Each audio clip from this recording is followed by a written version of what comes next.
We are back with another rankings episode here. I'm your host, Kirby Lupo, joined alongside my co-host, Cody Stevens. As always, we got some Cats and Rats community panel members here, as we always do. The taco face reveal. The taco face reveal here. Taco is joining us. And then Chris Scott, who you guys have seen join us on our post-game recap shows over on the YouTube side, as well over on the Twitter Spaces side. You might have heard from Taco if you join us over on the Spaces side. How's it going, gentlemen?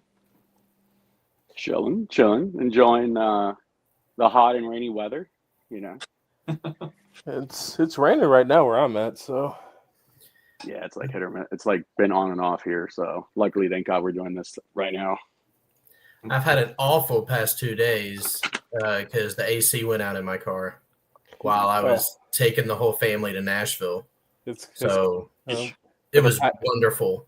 Better pack. Is it like broken, or just out of Freon broken? Leaking Freon. That's broken. That's worse. So it's so wonderful. And now the only good part in there was in the middle of all that, we went to Coldplay's concert in Nashville, which was a very excellent show. I believe they're going to Miami next. Just don't cheat on your wife. You'll be good to go. Yeah, don't take the mistress there.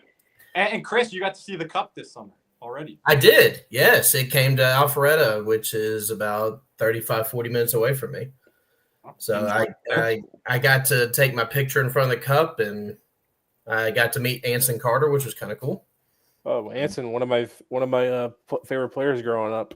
Yeah. My Anson Carter story. I don't know if I've shared it on air before, Chris, but I saw him crying on the bus when he was cut from the 2002 Canada Olympic team. So that was interesting. You know, as all the players are signing autographs and smiling, guys inside the bus are kind of sitting there crying.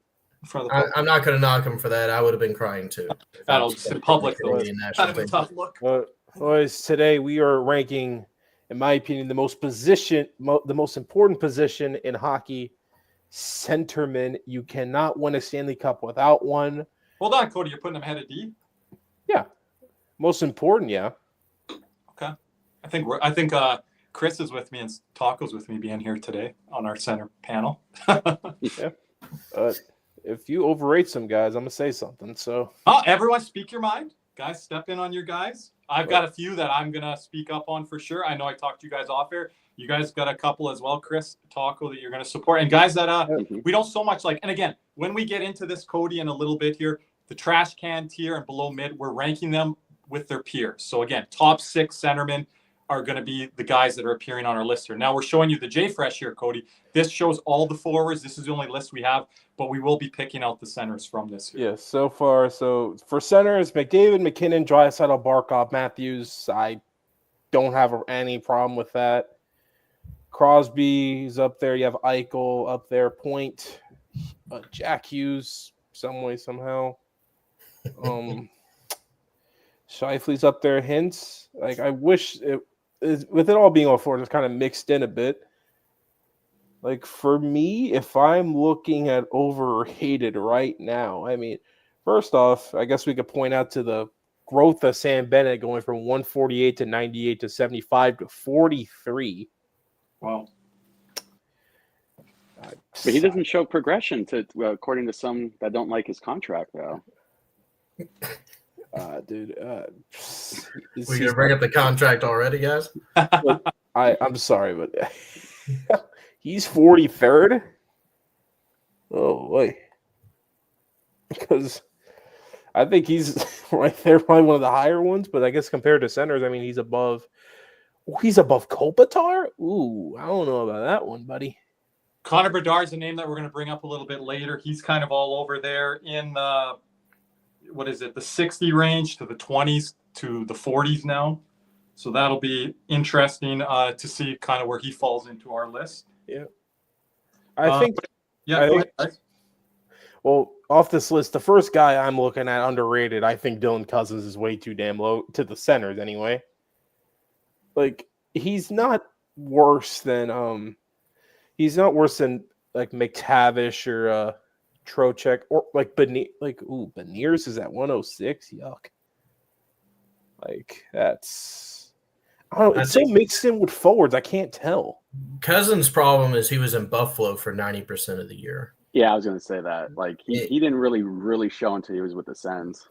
it's kind of crazy. It's like now it's like you have to include the Buffalo handicap when talking about certain players here. Look at Stamkos there in the teens and then the 20s, 30s, and now what is he appearing at? 84 here on the forward list. So that'll be interesting where we rank him on this year. Well, we'll go to Nashville. I don't think anyone saw that kind of coming. There you got Pierre-Luc Dubois down there as well, around that 92 range there. He's been all over the map, being on 3 different hockey clubs over the last 4 seasons, where you see him there coming in at 92 there again. Look at the year before. He was at 153 the year before. He wasn't even on this list. Another guy there, Elias Lindholm, that people are putting into the top 25 forwards rankings. He's fallen all the way to 109 after that big season in Calgary with Johnny Gaudreau and Matthew Tkachuk 3-4 seasons ago there. So he's really fallen. Pavel Zacha, I don't even think appears on this list, Cody. I don't see him. Yep, and he would have been on that in previous years. So but in my preference, the one guy I see that's very too low, that's for forwards, is Adam Lowry. I'm sorry, he's not 125. That just... Where would you have him? Like... I think I like him I probably put him closer to 100. Yeah, I'm a big Adam Lowry guy. We're not going to get into him on the tier rankings again. We're going to have kind of top 6 centers. Some teams are only going to have one guy representing. Other teams we're going to have 3 because I think there's teams like Edmonton, Vegas, our very own Florida Panthers. We're going to have to talk about a multitude of centers, and we can't just limit it to 1 or 2. But anyway, boys, let's get to the fun, shall we? Oh. Here we go. As you say, as before, it's top 3 superstar, elite, above average, mid, below mid, FSU trash can. Hold up, I just messed them up, but I'll add a different tier here in a second. Now for the top, we're gonna start with the top 3, kind of get it definitive. Let's get the first 2 out the way. These 2 are the top 2. McDavid and McKinnon, no arguments there, gentlemen? Not for me. No, that was part of my top 2. And this is where we may differ for this top 3 here. Sam Bennett. Man. Thomas Nosek. I'm Draisaitl at 3. Yeah. I want you guys to speak on it. I'm at Draisaitl at 3. Guess first here on this one. I'm willing to hear it out here. I gotta agree. I gotta put Draisaitl. That's my top 3 on my list. And I don't even think it's close, to be honest with you. All 3 of those guys are very elite at, a lot of things on the ice, not just one thing. And Draisaitl just has probably one of the nastiest shots, if not the nastiest shot in all of hockey. I've got with Leon Draisaitl here is looking up stats. He can beat goalies any way possible. Snapshot, one-timer, backhand. He's kind of ranked within the center realm and the forward realm in those top 5 categories there. Like you said, talking beat goalies anyway. The one knock against him, he doesn't PK. But again, if you look at his body of work over the last 2-3 years here, again, the criteria we're going by, you guys haven't watched our previous shows. 1 year sample size moving forward, the 3-year sample size, and that 70-30, 80-20 model when it comes to regular season performance versus playoff performance. Leon Draisaitl has all of that. Hart Trophy, Rocket Richard, and he's got the playoff numbers. He went Mark Messier mode there. What was it, Cody? 2 playoffs ago? Yeah, he out second round, and he was top 5 in goal scoring the entire time. And it's just it's it's just with Draisaitl. It's just I think both him and McDavid play a good defensive game, good enough. But with us as Panther fans, we're spoiled with Barkov's defensive game, which is the best in the world. And it's just with Draisaitl, with these I'm not even, I said, I don't give him a lot of flack for the 24 Cup final because he was dealing with that injury. And then you saw him more in this Stanley Cup final up here. He scored the OT winner twice. Mm-hmm. I don't think there's an It's so tough, but I want Chris to jump in here. So Draisaitl 1.49 points per game, second in NHL. Chris, I'm willing to hear it out here on the Barkov side because I can go kind of either way. I'm assuming you might take the Barkov side? So I'm apparently going to be the only one on the panel that's going to be a man of the people. No, I Florida Panthers people. I can be with you here. And I would put Barkov at 3. And reason why is at some point the head-to-head in the Cup final has to matter. And the reality is that the Panthers, who are led by Barkov, the best defensive center in hockey, beat them twice. And yes, I know Draisaitl had his OT winners. One of them was by an unreal pass by McDavid. I could have scored that. The other one went off of Mikkola into the net. So it wasn't like he just made an incredible individual effort. So you want to talk about the previous Cup final.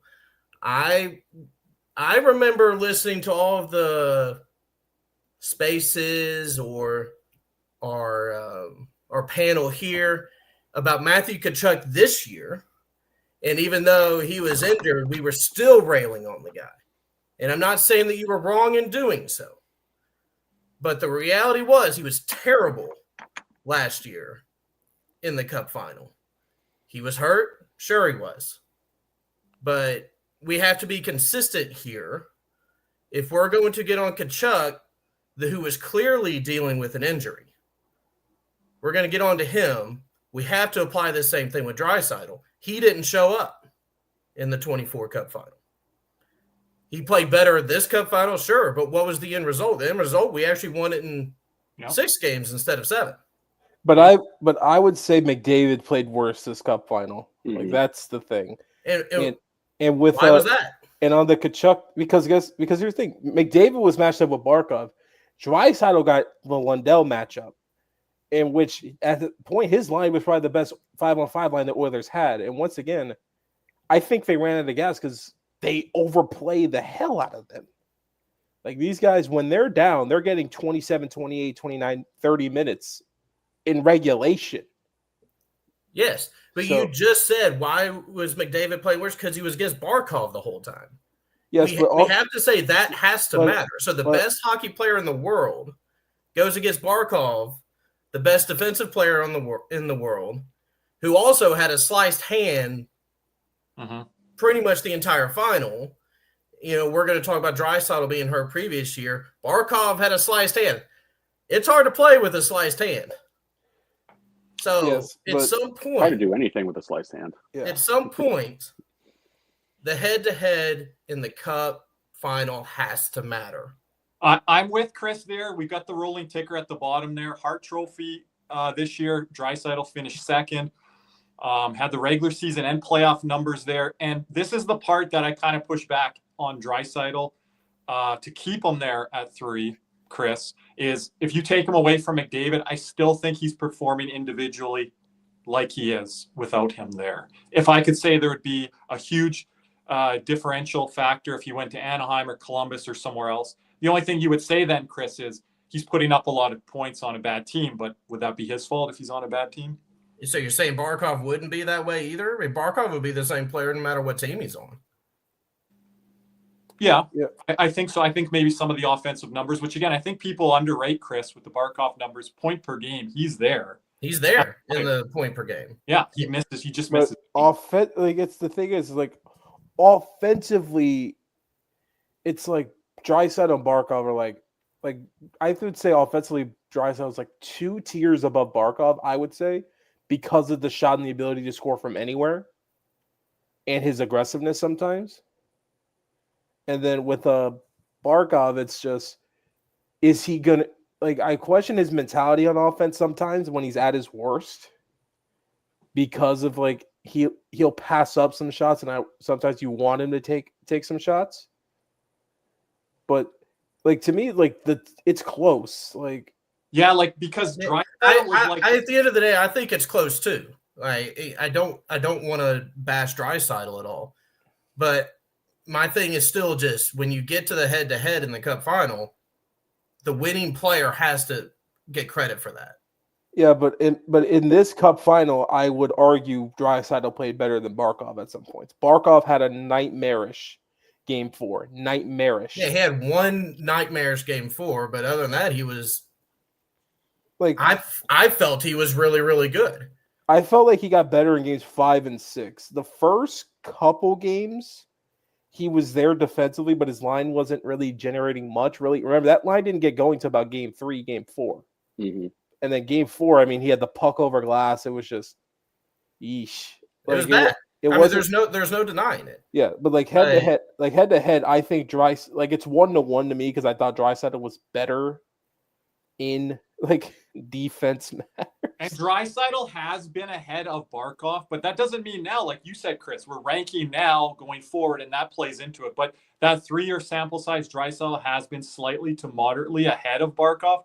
But I'm willing to hear now that Barkov's at 3, and we're going to talk about another guy here in a minute. He's really dropped back, and Barkov has eclipsed him. So Barkov has passed guys here, Chris.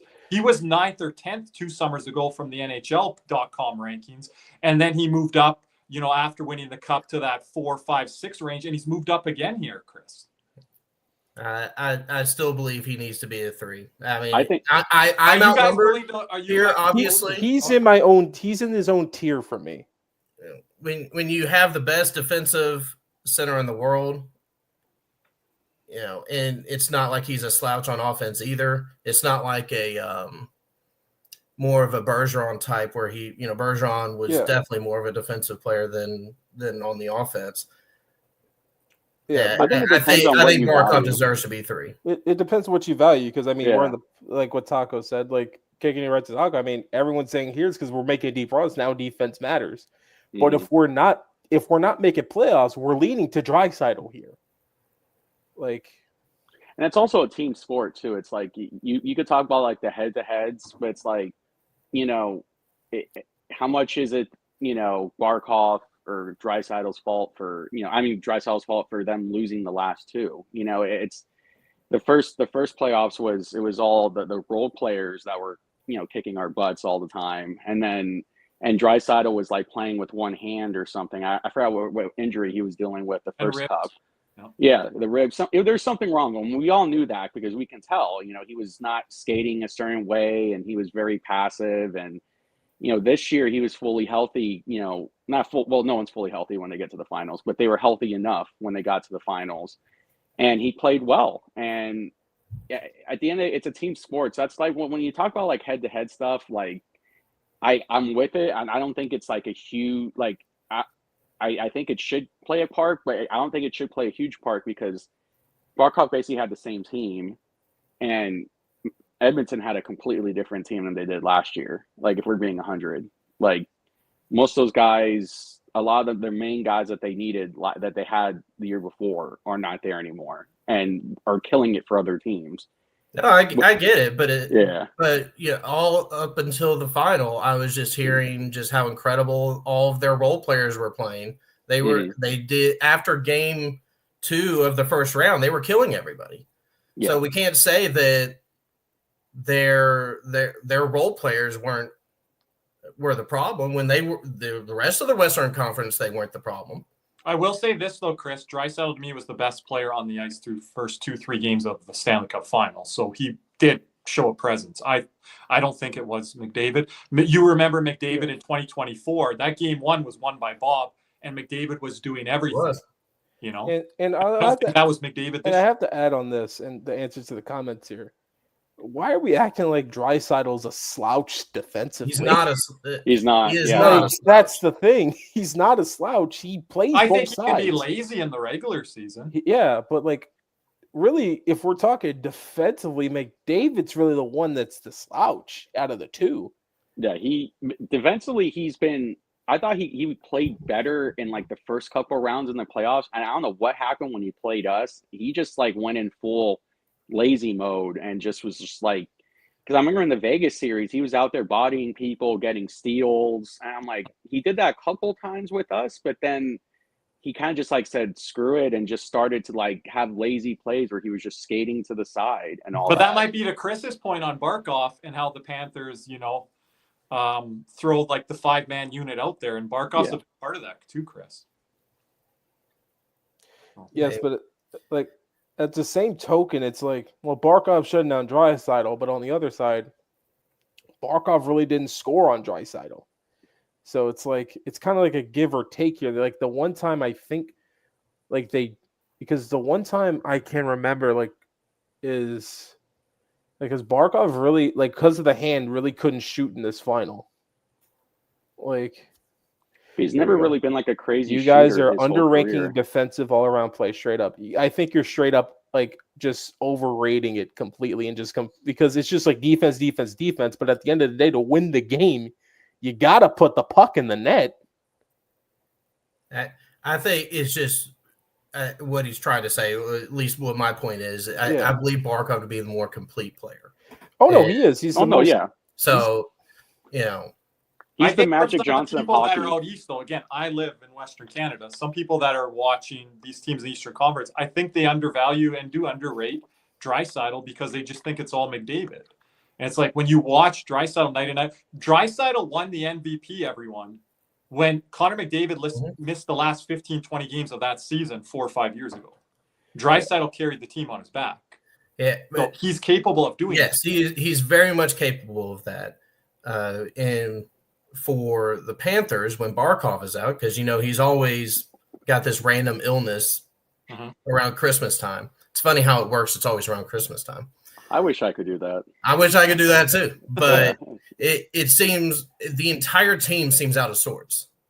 Yeah, it does. But he also is that cog that brings everybody together. I agree. And everything works correctly. Barkov misses those games because it hurts some of the offensive. But we realize the greatness. Would you put Barkov over Dry? If the answer is yes, then you have yes. I would have put Draisaitl over Barkov last year too. Yes, I'm.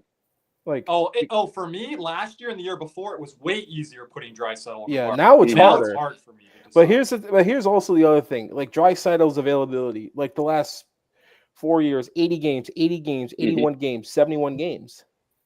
Like that's another factor. That I think. And then if you go to the postseason here, I mean 22-23, 13 goals in 12 games. And then you have the 31 points in 25 games. And then this year, 33 points in 22 games. And then plus, 20 minutes a night and then 51% in the faceoff circle. So Draisaitl 50. He gets thrown out half the time. Yeah, I'm amazed. I'm amazed he survived the finals, man. With the amount of time Knoblauch played him, it was just insane, man. What was it? It was game 2 where they tied it up in the last second, right? With 19 seconds to go or something. We had 5 or 6 defensive zones right in the row. And Draisaitl knew the only way he could beat Barkov in the dot was he had to tie him up and pray that the wingers would. We lost every face-off. Everyone. Oh yeah, because he tied. Go look at he tied him up, but here's the thing: he tied him up every single time. That was the only way he could beat Barkov in a faceoff. I would too. I had the extra man. I'm tying you up too. It's the smart thing to do. Yeah. Well, that's all I'm saying. Yeah. He's not going to win it cleanly against Barkov. Barkov's going to beat him every time. He's going to tie him up. Yeah. Our wingers let us down that game. A big category for me, too, at the bottom of the screen there, primary assist. Draisaitl top 10 in the NHL with 30. So, again, he's not just having McDavid set him up one-trick pony. I look at primary assists as a big category, and Draisaitl's in the top 10. Maybe being with McDavid kind of hurts Draisaitl a bit with everyone's comparisons here. Yeah, because some people think he's 8th or 9th, and other people think he's 2nd or 3rd, It's pretty crazy to where gosh. Some people might put him. Because they're put some air and after on drugs. I'm more on the 2nd, 3rd. Playoff is reality, but I just named you his stats. 30 points in 22 games. There was a playoff where he had more goals than games played. So, I'm sorry, guys. I tried. I tried to convince them of the truth. Nobody's listening to me. Chris, I'm the only real Barkov truther around. Chris, I can't be the tiebreaker here if Cody and Taco are that strong on Draisaitl. I can't push it to your way, and we'd still be tied. Barkov is the 4th best center in the NHL, and it's a gap now, I think. But I think this is a little disrespectful to the number 5 and 6 guy that we're going to get into here. You're trying to split that up where Barkov's on his own tier. I'm not sold on that. I am. I think but the next guy is the fifth best center is Austin Matthews. Yeah. It's basic, and it's funny. Like half of the people in the chat, like that are now Barkov truthers now, were the same ones that were kind of getting on him, like after like every bad game, because we hear it all night, like every spaces. Oh my God, That Like, is we true. hear it all the Everybody time. It is, yeah. And then people want to defend him in the offseason. Everybody's allowed to have bad games. They happen. Everybody has them, right? No. Kirby, you and I have talked about, how McDavid's had 0-point games or whatever. We need to be like just ripping him apart on every single one of those. Every time Barkov has a bad game, we can't just say he's the worst player in the world either. Like we have to be consistent here. Yeah. But I think where we're putting him, it's very respectful. 3-4. He's never been this high. This is the highest. Crosby's been ahead of him. Draisaitl's been ahead of him. Matthews, that we're going to get into here, has been ahead of Barkov. So he is moving up, Chris. Yeah. And Matthews unfortunately has a chronic injury that whatever. I put like you can ask Kirby. I asked the question: is Matthews a bit injury prone? I asked the question. Yeah. He is. He seems to and even in the playoffs, he just didn't. I'm going to use the word. He's leaning towards it. Chronic back. And to be fair, to like help Matthews out here, I do think he under Berube's system is becoming a more complete player. His defensive prowess is a lot better than it has been. He's not cheating the defensive side to get offense. So I do believe he's a more complete player now. However, his injuries have been I know because he was on my fantasy team this year, killed my fantasy team. And he went from, Chris, 69 goals to 33. You see at the bottom of the screen there, he finished top 15 in Selke. But where Matthews, and I hate to drop him back, but you look at what he did in Four Nations, didn't come through in the clutch, what he's done over the last 2-3 playoffs, and historically in the playoffs, if you break down games 5, 6, and 7 with those other core 4 members, those numbers aren't good when it comes to Austin Matthews. And me and Cody have been a defender of his for many seasons. But this past season, we're like, you got to kind of start to look at Austin Matthews here. He's got the C on his chest now. I know what he's doing in Berube's system, playing more of that two-way style game, but he's got to be a 45-plus goal scorer. Especially when he's on my fantasy team. Did I mention that yet? The thing is, that's what he's been doing his whole career. So it's like that's what you came in the league as. Everyone knew you as this slack shot shooter, this great shooter, and all that. So it's like you're gonna have to like produce that at some point. Like I get it, like Berube's scheme is a little bit different, but at the same time it's like they do play a good offensive scheme that to help you score goals. It's like Jesus Tavares had like 38 goals this year. So it's I think the issue with Matthews is that I think he plays so hard in the regular season and he doesn't take those games, take some games off like he should. And he just gets destroyed by the time they get to the playoffs. And he's like, because you see it in his shots. Like I watched every one of his goals in the Senator series when I was watching its take on Stutzel. And those shots were not in they were even the ones against us. Like he was the one he made was just the shot barely got there. It was like a little change up that went in there and all that. And that just shows that he goes way too hard in the regular season. And then when the playoffs come, he's just dead. And I think he tries to be like, well, I want to lead the regular season in goals. It's like, okay, that's great, dude. But at some point, you're going to have to take a game off or don't take a game hard. It's like, if you're going to play Buffalo, don't be out there trying to score 5 goals on them. It's like, you're going to win the damn game. But Taco, I think that's an organizational mindset. When he was trying to chase 72 seasons ago, he was out there in the last game of the season. Exactly. Yeah. So they let the players do what they want to there in Toronto, and there's no real that leadership at the top. Now you're starting to see with Berube here, guys. But again, I think this is the highest you can probably put him, and he has to start putting up the offensive production going into this year to move back up this list. And he needs to stay healthy. Yeah. I mean, in the playoffs, he just needs to be healthy for the postseason because I don't think there's anything more in the regular season he has to prove. I really don't. Well, Yeah, and what no, his isn't. numbers going to look like, Cody, now without his Like- running on the right side there, Mitch But Marner? that's the thing. Like they're giving him like 16, 17 Barkov wingers. Like they're trying to put anyone with this guy. And to be honest with you, I want to see, if I'm the Leafs, I'm putting Nylander with him. Because when I watched the Leafs, they have looked good together. Like Game 7 Boston, they connected on the one goal they scored. It was He might Matthews and end Nylander. He might end up during the season. I like Nylander's mentality a lot more than Marner's. Because Nylander is out there to win, not out there to kind of like, pirouette and spinny backhand passes up the middle. Well, Nylander has the core four was the best one in the playoffs. Yeah. If you look at the numbers, Easily. easily. It's like I've always been a William Nylander fan. That's been Yeah. I've always been. Oh, I got the jersey. Where's it at? He's a great player. I mean, he's fun to watch. Great player, great dude. He's got the right mindset for the playoffs. It's there. You go. Yeah. Mm-hmm.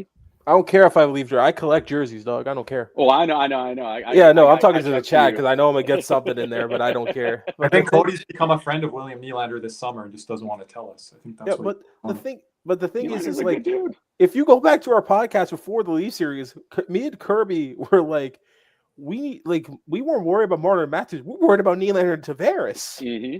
Those are the two guys. And They're the Panthers killers. And they were the two guys who scored on us in the first two games. Yeah. But we'll get to him after. If you put Nylander permanently with Matthews, Tavares, that's a lot to ask of whatever, mid-30. Yeah, that's also the problem. I know you like Tavares, we'll get to him after, but now we go.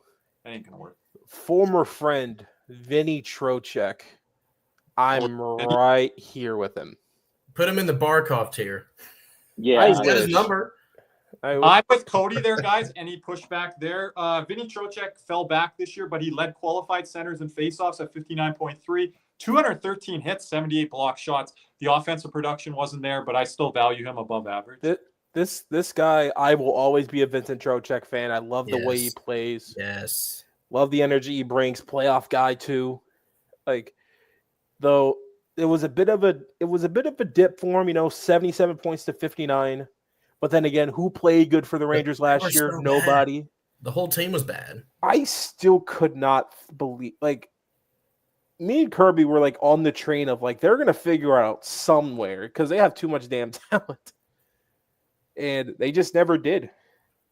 And like anything to add on that, Taco, Chris?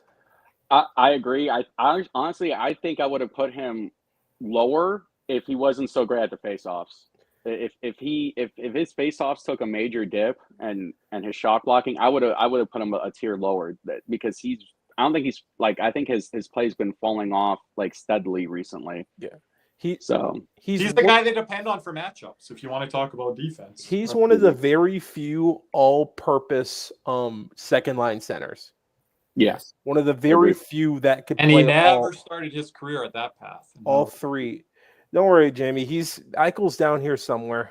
Eichel. When we getting to him now? Because he's with Matthews with me when we get there.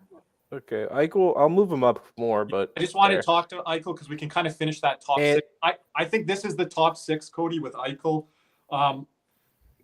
94 points this year, career high in 77 games, plus 32. Everyone that loves the plus minus stat. He was top 5 in Hart and Selke votes. And now he has Mitch Marner on his wing. This guy's a career point per game player too, Cody, or inching up towards that if he isn't already there. Yeah. So I think he's playing some of his best hockey. And I want to put this guy in trash can. I really do. Ooh.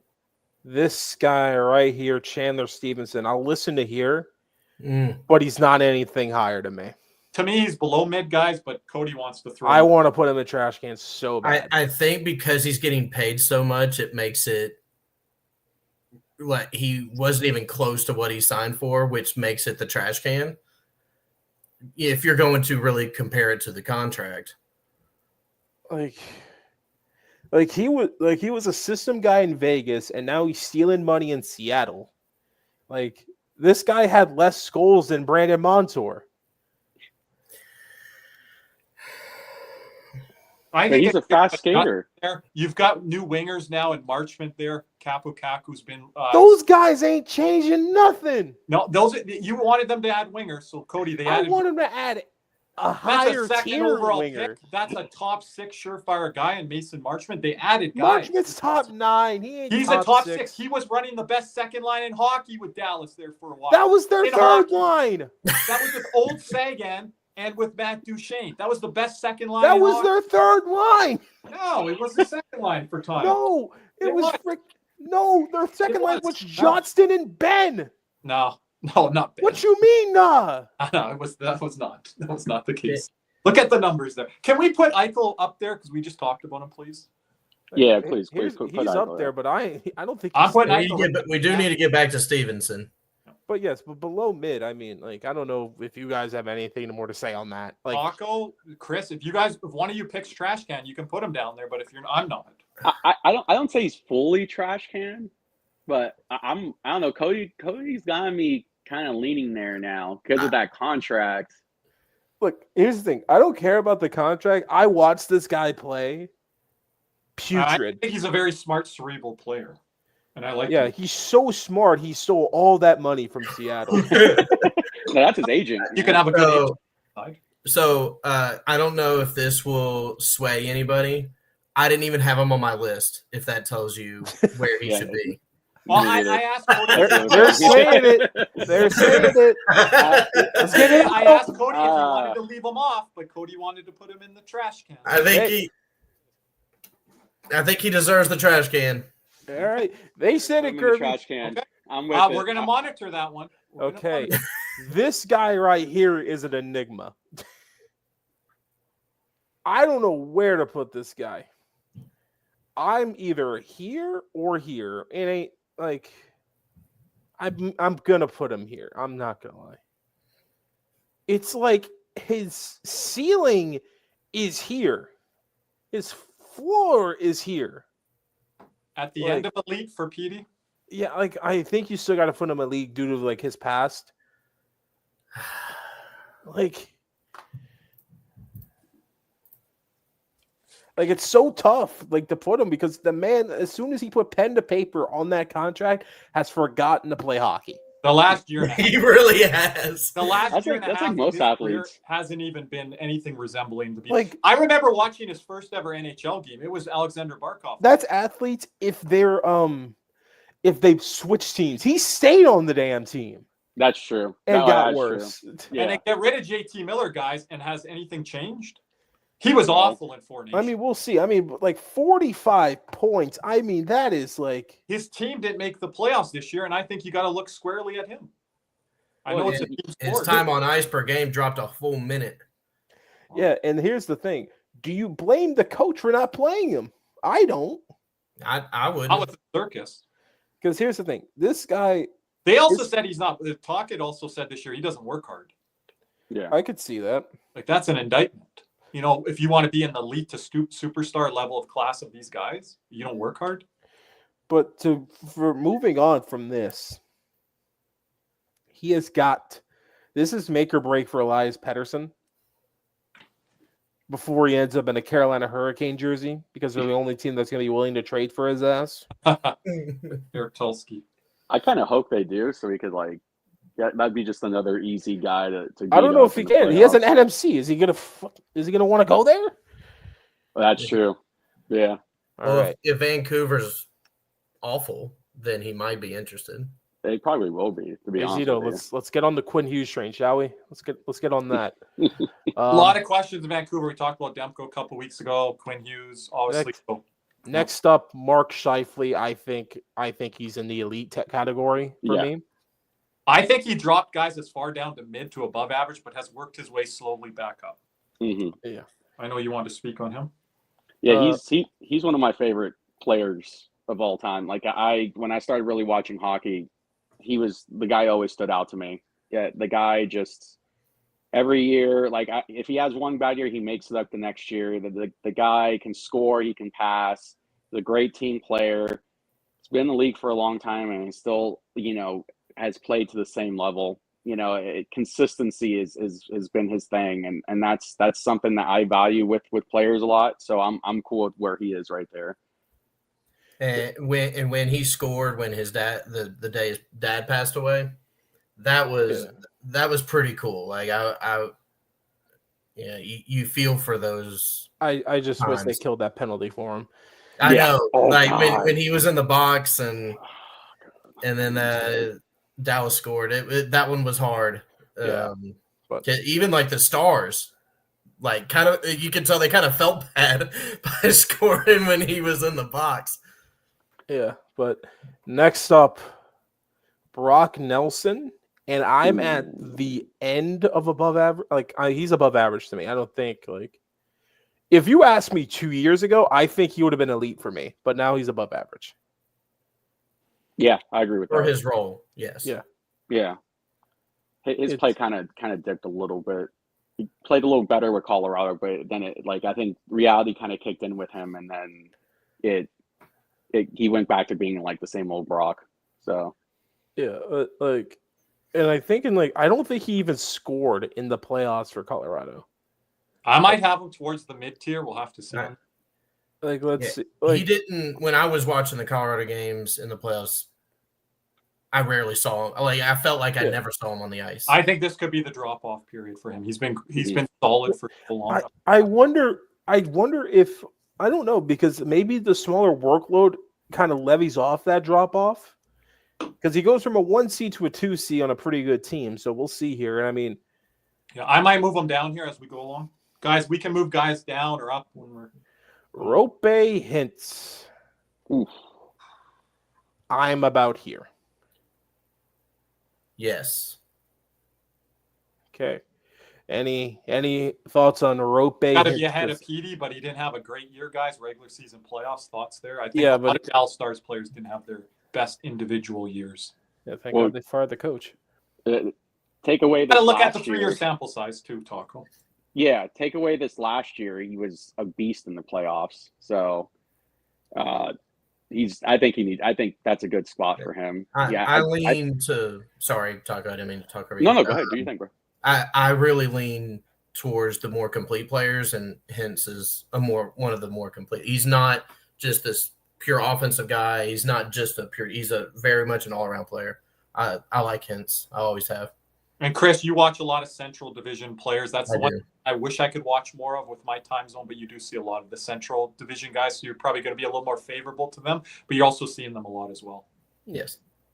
Then next up, the ageless wonder himself, Andrzej Kopitar. Going into his last season here, gentlemen, right? No, that's it's not confirmed yet, so I'm going to say Not? Not confirmed yet. Out there. Okay. I like him better than Scheifele right now. I don't know why. It's hard to separate those cup years, Kopitar, from the current.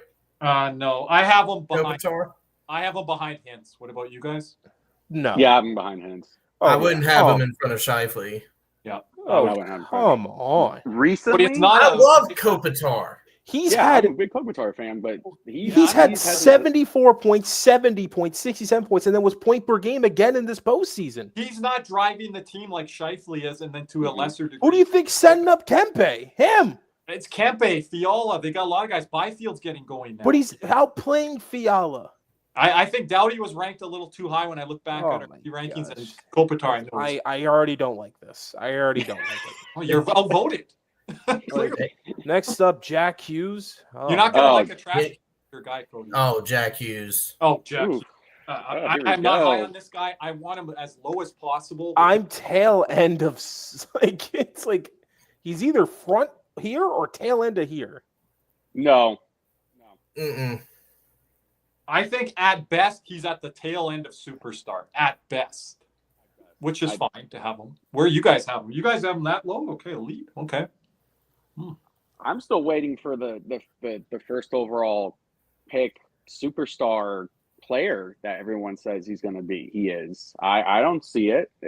And don't give me this. He doesn't have anyone to play with. He's had some good players to play with. The Four Nations tournament is what killed me on him. He was so bad in that tournament. That's an indictment on his game. Guys. Talking about him now being on the Olympics on the wing, not playing his natural center position. If you think he's a top 6 center in the NHL, do we talk about Eichel, Barkov, Matthews, Draisaitl? I know he plays with McDavid, McKinnon. Do we say, oh, they've got to move to the wing now? Is Draisaitl going to be playing on the wing best on best? Hell no. Why is Jack Hughes there? And you could say the USA lineup is deep, but if you're that good of a player, you shouldn't be taking a back seat to the Tage Thompsons of the world, which we'll get into here in a little bit. He wasn't even on the roster. It's funny because you have Braden Point on the wing for Team Canada's roster. And he's going to be he could play that, though. Yeah, but he could play that, though. Yeah, but but then you're talking Crosby, McKinnon. Well, with Jack Hughes here, let's you're talking Crosby, McDavid, and McKinnon. Let's be honest. Before he was injured, he was having a pretty good year, on pace for around 90 points. Almost could have hit 100 if he had a hot streak. 70 points in 62 games, 27 goals, 43 assists. His lone postseason performance, he had 11 points in 12 games. The numbers are there, guys, that I will put him at the latter end of superstar. But that's the highest that I will. It's like, to me, it's just like, I don't know. He gets like outbodied sometimes. Yeah. Yeah. I wonder about that. And like, because he's superstar for now, guys, and then I think he's tail end of it. I think tail end. Because I would take Hughes over anyone in the elite except for Kopitar. But I just think Hughes is better than those guys right now that we have sitting there in the league. Yeah, and it's just, I think the biggest thing is with Hughes is like the numbers are good, but that when you watch him against the eye test and what you guys are looking for, he's not going to really bring. Yep, and that brings him down a peg or two. I don't think that brings him down a tier, but that pushes him down a couple spots. Tim Stützle. Oh, here's my guy. Paco wanted to speak a little bit on Stützle. First off, where is he at? I say above average. Wow. You're high on him. You're putting him above average? Oh, you think he's mid? No, I'd probably put him. I think he gets a look at elite. I think he gets a real good look at elite. I'm with Cody. I think he does. I don't know. I just think he's just a good skater and another regular season warrior guy. I think he's better. I take him over Petey right now. Yeah, like who would you take, Taco? I think it's close. Oof. I don't know. I guess I have high standards for certain players. Whenever I see Stützle play, I just see like finesse, and I do blame you, Kirby, for making me be less finesse of a finesse lover of hockey and more of like the tough player in hockey. And I don't really see that with Stützle, even though he has like the body when you look at his measurements to be one of those, kind of like a Barkov-like player, who can be finessey and can be, can play, on the boards and all that. But he just doesn't do that. And I noticed that this year in the playoffs when they played the Leafs, that he was getting bodied a lot. And that's just, I just get Mitch Marner vibes with Stützle. I don't get that with him. It's the thing with Mitch Marner isn't the fact that he doesn't go to the boards. It's the mentality that he plays with. He plays with this soft mentality, and it's just like Stützle at least has a bit of fire in him when I watch him. Well, I've heard some analysts say he should transition to wing, and that's the part that I just got into Jack Hughes there. Can he hold up there? I do want to say the one thing that you did mention there, Taco, we have to give a little bit of amendment there. That was his first ever crack at the playoffs, where guys like Marner have had 5, 6, 7 cracks at it. Yeah. So that's the part there, but I'm with you, Taco, a bit. I would have him too high, but I think he should be around that elite. I think he's better than Petey right now. Yes, I think he's better than Petey, and if Petey's an elite, we got. But Petey should be well ahead of a guy like Stützle. Yeah, that's an indictment on Petey. Yeah, sadly, if we take this season, almost all of these guys are ahead. Some of them didn't have a great year. But next up, I think we're gonna right to mid, Matty Beniers, and it's a sad thing. It's not even his damn fault. I like him, but I might have him below mid. I'm not that far because we're ranking him to his peers and this list of players that we have. I might below mid. And I like him, but I haven't seen enough. And I watch enough Kraken games. You guys know. I'm just like, I need more out of this guy. how And I about like. this? Get him some help, and he'll probably do something. Well, they got wingers now. So Who the hell do they have, Kirby? Who? They Who? just added Marchment and Kako. So again, They Everly, are I don't think is an answer. Everly was hurt. Well, Everly was hurt. All right. Well, let's Marchman and Kako aren't better than Lundell's line mates. Like, how the hell is You are so Beniers- low on Marchment. It's unbelievable. Lusto's past Marchman. I've seen it all already. That was a take I stood on, and I got a W for it. Let's go. And These Kraken wingers are like the equivalent of like a team getting a bunch of 3 stars in recruiting and getting like a high ranking. That's like, yeah. the Kraken But Cody said to get wingers, and the Kraken did. But they do have to find someone at the top of the draft. But that's probably with them. the Kraken are Islanders West. That's basically what they are. Bunch of just mid wingers with some good defensemen and a pretty good goalie. Like, that's what they are. And Well, they so can't Cody, score. let me just ask. Let me just ask. Because I would push more below mid than mid. Okay. Yeah, I would too. And I like. But So have the Kraken ever had good wingers? Jared McCann had a 40-goal season. I thought they had one with Burakovsky, but then he got friggin' hurt. I'm with you there. He didn't really. I live thought up. they had it, and then Well, Wright hasn't panned out. Kako was okay. Tolvanen was good. Was like meh. But the thing with why I have Beniers admit is I really love his defensive game. yes, he does have a good defense. Like that's why I think he's in mid for me. Because I'm looking at his points. Rookie season, good rookie season, 57. You'd have him above average to mid after his rookie season. Then he went down to 37, and then he just had 43, which 43 was less than Lundell. Yes, but he's with a team that can't even really like. But I think If he had I 57 points his rookie year, so apparently he was able to do something without. good yeah, rookie. but that was also like didn't they But I've make the watched him postseason? enough to see. Yeah, they that made a it's on- postseason that year. I've watched him enough to see that it's on him. He just disappears from games, and you don't notice him out there. Who the hell when you he wanted was to do with back this? rookie. He's What had 2 do years. you want him to do? Why does Stevenson have the good line mates? I just realized that. Why does Stevenson have the good ones? Because he needs good wingers to carry him. Beniers is supposed to carry his guys. Yeah. I don't care if you have Beniers on a second, third line right now. He should be producing to where he was drafted. Yes, but give him some guys to produce with. I mean, holy hell. You have a second overall bust on his right wing and an old crack on the left wing. But if we get into some of these third line guys or borderline third line guys, they're outperforming Beniers. Yes, with the same freaking wingers that he has on the first line. Yeah, I'm even saying guys that don't have wingers. Like who? Like all Like right. Lundell, when he before Marchand, he's playing better to his standard than what Beniers is.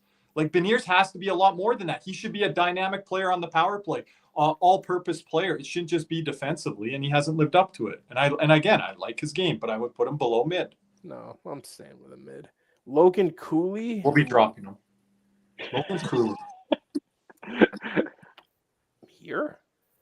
Yeah, I really like Cooley. I do too. You have some. We're gonna have a bunch of these guys where it's like I really like him, but I don't know where exactly to put him because he's either always been on a bad team or the team's still not quite where it needs to be. Like Utah is almost there. I mean, they were wrecked by injuries. But yeah, they're always wrecked by injuries or they've just been terrible. Right. So I really like every time I watch him play, he's one of the best players on the ice. Like, I mean, 65 He's points really last year, second year, really like, and against the Panthers, I thought he had a hell of a game too on that TNT game where everyone was complaining because they were talking to the owner for like half the second period. Have to say it was like the whole second period. Well, man. who cares? They're trying to promote the damn team. Who cares? Yeah, I think Panther fans would have defended if that was us. Like we won the cup. Talk about us. What do you want more to talk about? I'm with you, Cody. Like, everyone was getting on that. But yeah, could be a great player, like has potential to be a great player. So yeah, I'm fine with that. Next up, Tomas Hertl. Oh, I think he's either at the begin. I think he's at the beginning above average. Yeah. I would have him behind Cooley. I don't think I'm there yet. You guys? Just because of his play last year. If he didn't have he had like a 30-goal season. Yeah. 30-plus goal season. If he didn't have a 30-plus goal season last year, I would have had him at mid. If he didn't have that, because I don't know. He's been on great teams and he hasn't really, produced like that crazy amount of numbers. So wait, let me rearrange this because I guess I go here. And we do have him kind of slot at center here. He has been a winger in the past with San Jose, so he's one of those awkward guys. Yeah. So, but Connor Bedard. Oh, I'm his biggest guy. I'm his biggest defendant, but you guys go ahead because there's some things I didn't like in his game this past year. But who do you blame? The player, the system, the individual, all of the above. Well, my thing is we give this excuse to other guys on this list saying he's not playing with anybody and all that. He's not playing with any damn body. He's not playing with anybody. Oh, yeah, exactly. not any. They tried with Tavo Terrafine and Nick Foligno, and they had Corey Perry for he had 5 Corey Perry. What more do you want? Yeah. He had Bertuzzi at one point. He still has Bertuzzi. He still has Bertuzzi. No, I've got So it's I would have him at the end of elite if you guys don't have him there. I think he's not there yet. He's not there, man. He was the first overall pick, and people were saying he was the next Sidney Crosby, McDavid, and he hasn't really shown it yet. So we it's can't hard drop him back to like Yakupov and he's Patrick levels. He's not Yakupov levels, but I mean, we can't drop him to those levels. He's not that level, but the thing is, he needs to figure out the defensive part of his game badly. The poor guy can't win a face-off. Well, are we really sure he's a center? Well, they're going to keep him there, I think. I mean, they don't have anyone else to put there, but this the reality is he really a center? This man's putting up Sam Bennett face-off percentage. 38.9%, 38.3%. And for you plus-minus people out there, through 2 seasons of his career, my man Bedard is a -80. Oh, that is so. What was Nathan McKinnon dash-wise? Because I compare him to Nathan McKinnon not starting his career off well and then. McKinnon was probably on one of the worst teams in NHL history. Well, so we'll see. Bedard is not. Bedard's. Yeah, the Blackhawks aren't much better. Through 2 years, McKinnon was only the lowest McKinnon's been has been a -14. So quite a bit of difference is what you're saying? You think that's quite a bit of difference?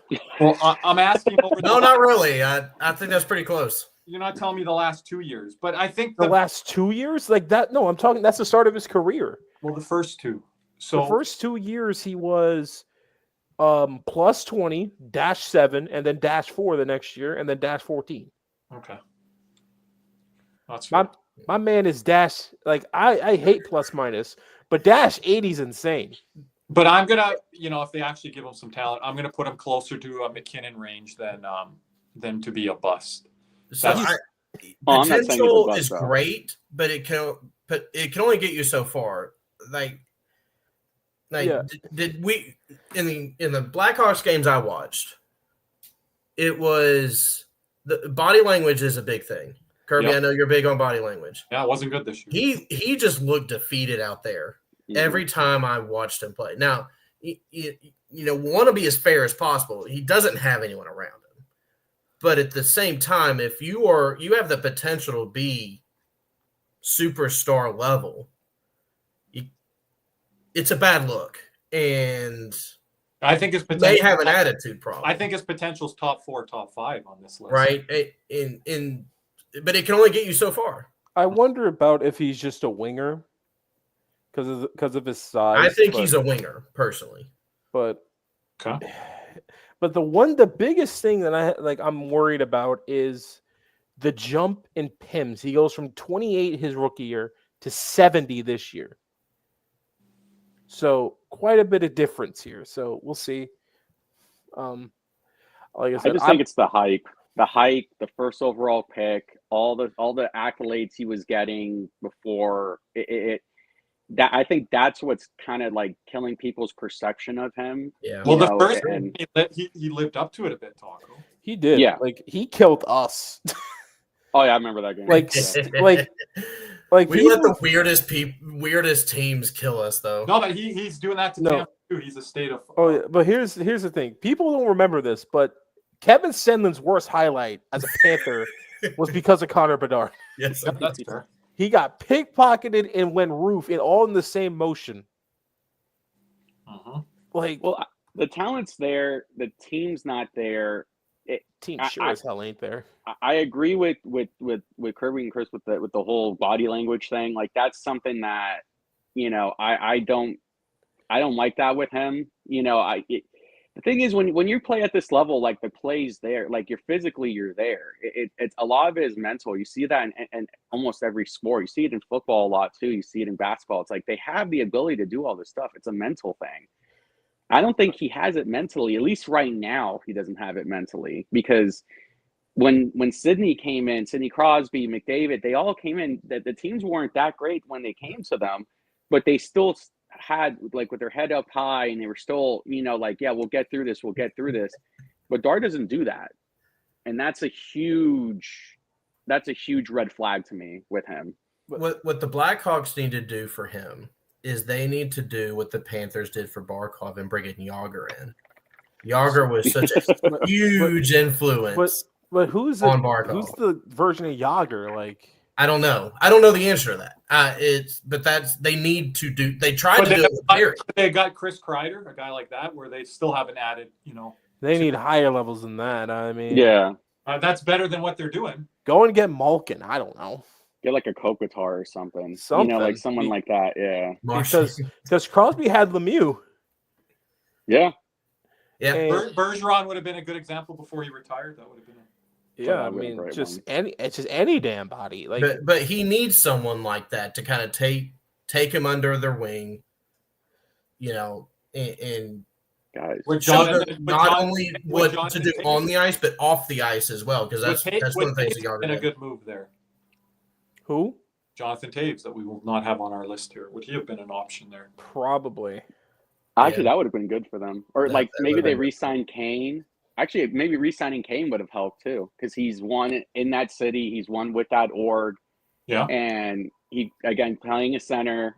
I think re-signing Kane would have been great for them. That's a good thought, Taco. Next up, Wyatt Johnston. So we do have him at center here. Him and Duchesne. I'm like about here with him. Yeah, agree. He would have been higher, but his postseason last year was damn putrid. Like, I watched Dallas's postseason pretty closely because I thought we were going to play him.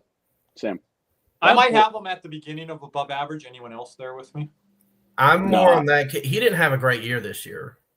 Regular season, he did 71 points in 82 games, but the postseason really brought that down. Yeah. But Mhm. 70 range, to me, that's above average. Like Like, elite, Cody, we're talking near point per game guy. well, we're talking 70 points as a second line center. I'm at the beginning of above average, not far off from where you have them. I'm at the. That's where you are, Chris. So we need a tiebreaker. I would be more on at the top Yeah. of above. The average. tiebreaker is the chat because I think Taco's with me. Yeah, I'm with you. Because Chat. last year's playoffs with him, he was a beast. And then That's this true. year, He was I don't think any of them terrible this played year's good. playoffs, but you are correct, Taco. In the Look, previous- Diehard says elite, so he stays in elite. Thanks, All right, Diehard. we'll keep him in elite. Thank you, Die Hard. He's got there you go. I think that means Pedersen needs to be at above average then. I'll put him behind. I'll put him behind Pedersen if you guys want. I'll put him. Oh no, not that guy. I'll put him here if you guys want. No, actually, I'd rather have him above Pedersen. I just don't think Pedersen's elite right now. His season was just so bad. Next up, Nico Hischier. Oh, that's my guy. Put that guy at elite. Others. Kirby. He's never been a point per game player. Wait. Oh shoot, he missed it by one game. Mm-hmm. Kirby, where I would have Wyatt look at his Johnson. stats. I would have Wyatt Johnson and Heischer at above average, but you guys have Wyatt where he is, so I think he's around where Wyatt. I think I like Heischer Mhm. better than Johnston. Okay. Yeah. I would have them both below, but okay. No. We may have to move him down. Ooh, I see the next guy, and I got to get ready. But Taco, your thoughts on Nico Heischer? Well, I've always been a fan of his. I watched a lot of Devils games when they got Jack Hughes, and you can even ask Kirby. I've messaged Kirby a bunch of times, and I'm like, I really like this Heischer kid. Every game I saw, he does something. He wowed me. If you look at his stats, he's gotten better. Every year, just about every year, and he's a scorer. He's a big kid. He doesn't miss recently he hasn't been missing too many games, and he produces in the playoffs and he plays physical and all that. I think he's a very, very. I think he's one of the most underrated players in the league, honestly, because not too many people talk about him. I think it's overshadowed by the whole Jack Hughes stuff and all that, and people don't really see him in the background just producing. I think he's perfect where he is, where I have him. I disagree with that. I mean, the fan on the JFresh, he's 24th, so he's the 24th best player in hockey. Yeah, I can't that say doesn't what make any sense to me. I can't say what I want to say. Like I like Concerning Heischer, but that's overrated to me. Yes. There's no way that he's the 24th best forward. I'm with you, Chris. I really don't. It's sad. I can't say what I want to say. Why? The guy Well, that you wows me, Taco, we're going to be getting into next week on the winger position every time I watch the Devils. That's the guy to me that wows me when I watch. Is it the guy that went all world on us that one game? It's Jesper Bratt. I'm going next week, but I can't believe you're a Jesper Bratt guy. When I watch him, I don't want to be, but when I'm watching him, there's a wow factor there. I'm with you, Chris. I don't see it as highly with Heischer. He was the thing about Heischer, he was a number one pick. And he's never been a point per game player. Then again, he's been almost, but he's never been a point per game player. Anyway, next up, let me just get it ready here.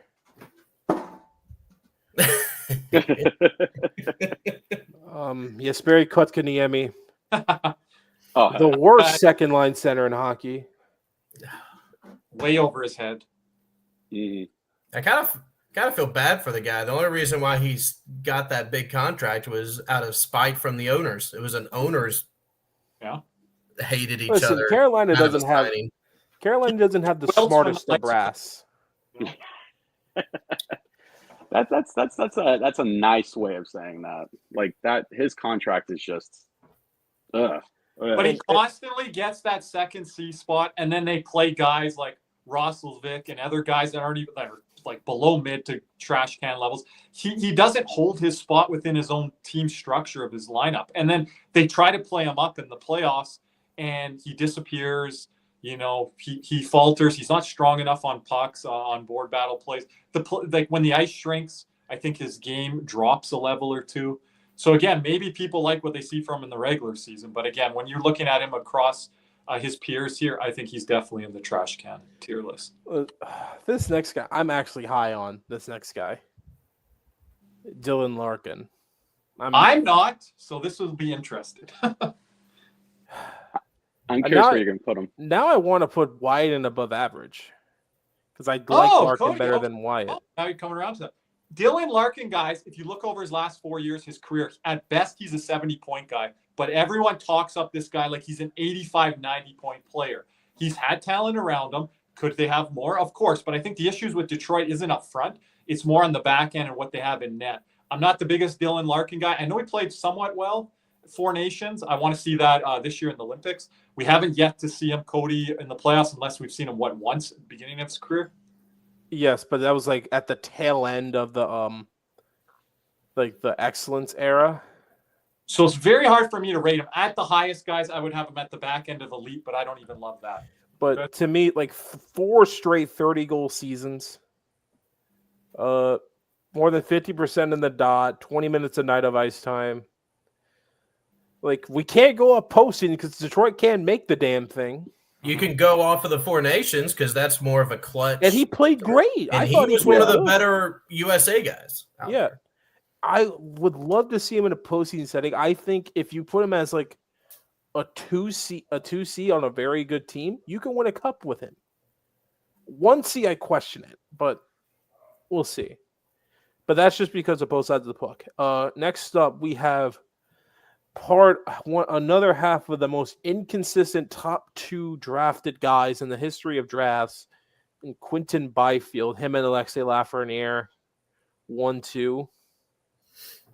I don't know why they put him to center, but for me, Mr. Quinton Byfield is mid. Yeah. Really? Hasn't shown much yet. Have him above average at the back end behind Trocheck, but if you have him there now, then I won't. Crazy thing is Byfield, he'll just bring out of his rear end just this incredible goal. You're just like, how on earth did he just score that? And then he'll just kind of disappear. Yeah. But is he getting away from that and moving up the trajectory with him? He could be. The trajectory's there, but clicking potential. But with the statistics I have here, I can't put him in above average because 50 points is not above average. That's mid. Okay. For a center. I mean, yeah. And that's where they had to move him off as center, just like the Bedard thing, because he couldn't handle it. Now they've moved him back to center. And I think it's starting to click a bit. Wasn't he the one who got like that crazy goal against Edmonton in the playoffs with like one stick, like on like a breakaway or something? Yeah. I feel Next up, Mr. Ryan O'Reilly, and I think he's here. Yeah, I would be okay with below mid, but he has had the steep drop off from his Selke. I mean, he is 34, so it was coming. Chris, this was one of your trash can nominations. It is one of my trash can nominees, and it hurts my soul because I love Ryan. I don't think he's worse than the bottom two. No. When you look at the who's in the trash can, I don't think he's there either. I think below mid is right for him. Yeah. Like it's just his problem is he can't skate. It just seems like he's probably a faster skater than he is.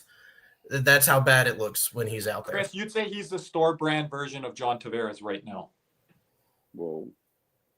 Yeah, a very much lower version of Tavares. Oh, dollar. Like, clearance aisle. At least Tavares put up points this year. My man is he Salvation Army or Goodwill? Which one? Which one's worse? Probably Goodwill. Salvation Army treats their appliances with class. Goodwill just throws it there. Dylan Cousins, epitome of mid. Yeah, I think you got to put him mid with how the list is ranking. I really like. I have a Cousins stat here. Let me find it. 16 points in 21 games with Ottawa. I know not the best of playoffs, but again, their first appearance in the playoffs. Dylan Cousins' first appearance in the playoffs. Yeah, long-time Buffalo. But you got to have a 50-point season somewhere. But I think this guy has a. It's like the Buffalo curve, right? We got the bell curve for Buffalo players. But he played his best hockey in Ottawa, Chris, after leaving Buffalo. So that's something to look forward to with a And every time he plays the Panthers, I think he scores about 7 goals against us. Oh God. Yeah. So you have that curve as well. How did they play against the Panthers? He'd be with McDavid. I think next year I have him moving up. But at the front end, we have a visitor on our stream, guys. Sorry. Oh, James, say hi. Is James a Barkov truther too? He is a Barkov truther as well. So, fun story. He came with me to my first ever Panthers game, which was Game 3 of the 23 final, the only one that we won. Okay, the only good one of that. The only good one out of that. And thank goodness, because that cost me a lot of money to be at the very back of the nosebleeds. And I bought him that day a Matthew Tkachuk jersey. And when Tkachuk scored to tie the game, James started going nuts saying that his guy scored. And it was one of the coolest moments that I've ever had. So that's our fun story for the day. There we go. Yeah, and Before we continue here, we do have to get the ad break in. Let's hear a word from our sponsor, Caneswear. Panthers fever is here. Are you geared up? Caneswear in Davie is the place for all your Florida Panthers needs. They have the latest gear for our favorite NHL team. Jerseys, polos, t-shirts, hoodies, hats, and more. Caneswear has you covered. Stop by their store in Davie or at pantherswear.com. Again, that's pantherswear, WEAR.com for all your Panthers gear. And before we continue once again, let's hear a word from our other sponsor, Jeremy Beckham with Next Home Treasure Coast. Hey, Panther fans in South Florida need real estate help? Check out Jeremy Beckham with Next Home Treasure Coast. It's a boutique service with a personal touch. Jeremy and the team put humans over houses, working hard for you, whether you're buying or selling. Ready to move? Hit up BeckSellsFLA.com or call 772-475-5371 now. You'll be glad you did. Cody, did you see Taco there? Oh, It's all about the you. Get the ad. Oh, and Jeremy is also in a poll Yes. on Twitter right now, and he's going against somebody, Cooch for MVP. Cooch for MVP for I don't even know what the poll is for. All I know is I just voted for Jeremy. Look, I was Get like, those votes. anybody that has Kucherov in their handle is disqualified. So Jeremy wins. So everyone go vote for him. Yep. Over on the X. next up here, I have Mr. Macklin Celebrini, and I'm right about here. Yeah. For now. Yes. For now, yeah. I don't know if it's going to go up or go down. We'll see here. Do you want to have my head of Bedard there? A lot of people would. Not yet. Not yet. Oh, really? Okay. I'm fine with that. Because the second year thing. Like, Yeah.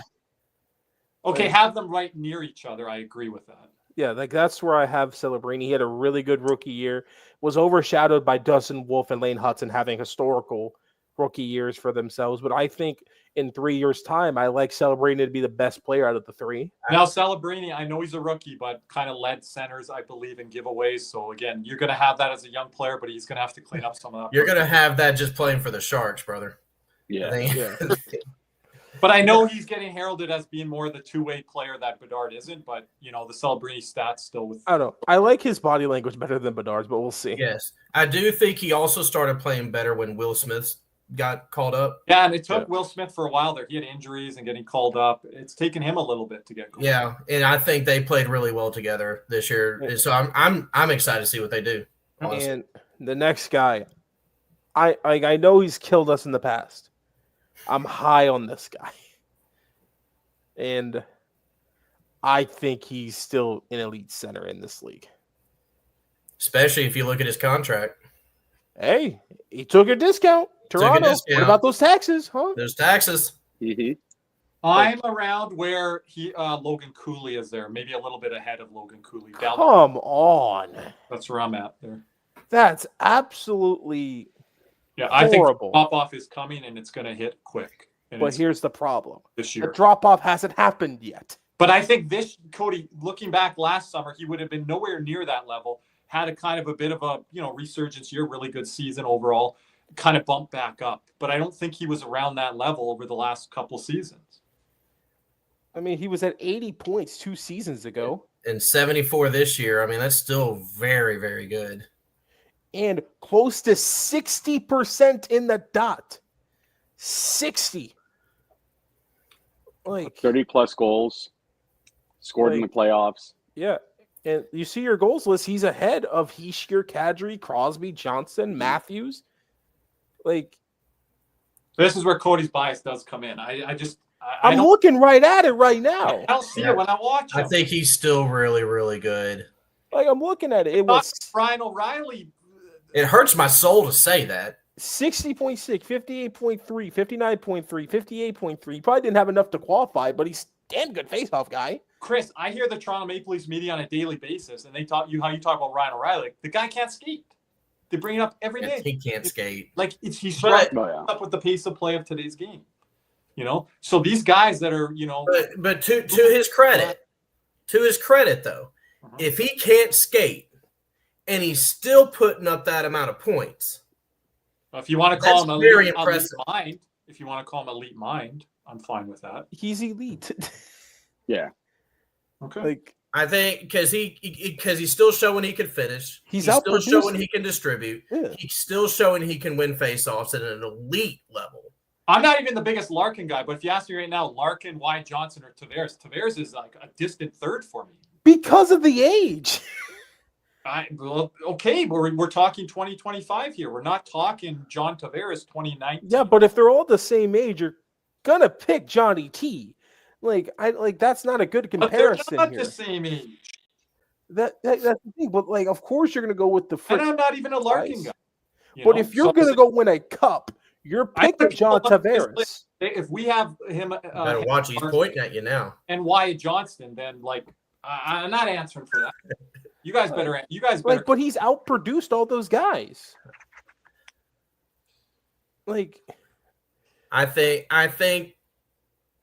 Now I'm with you, Cody or Kirby. I think the drop off is coming very soon, but right now, I think he's still got to put him in elite tier. Look. Here's what I'll do. I'll do this. I'm surprised you have him ahead of Larkin. I love David still on Barkov. Barkov truthers. He has David. his own. I tried. Yeah. I tried my hardest.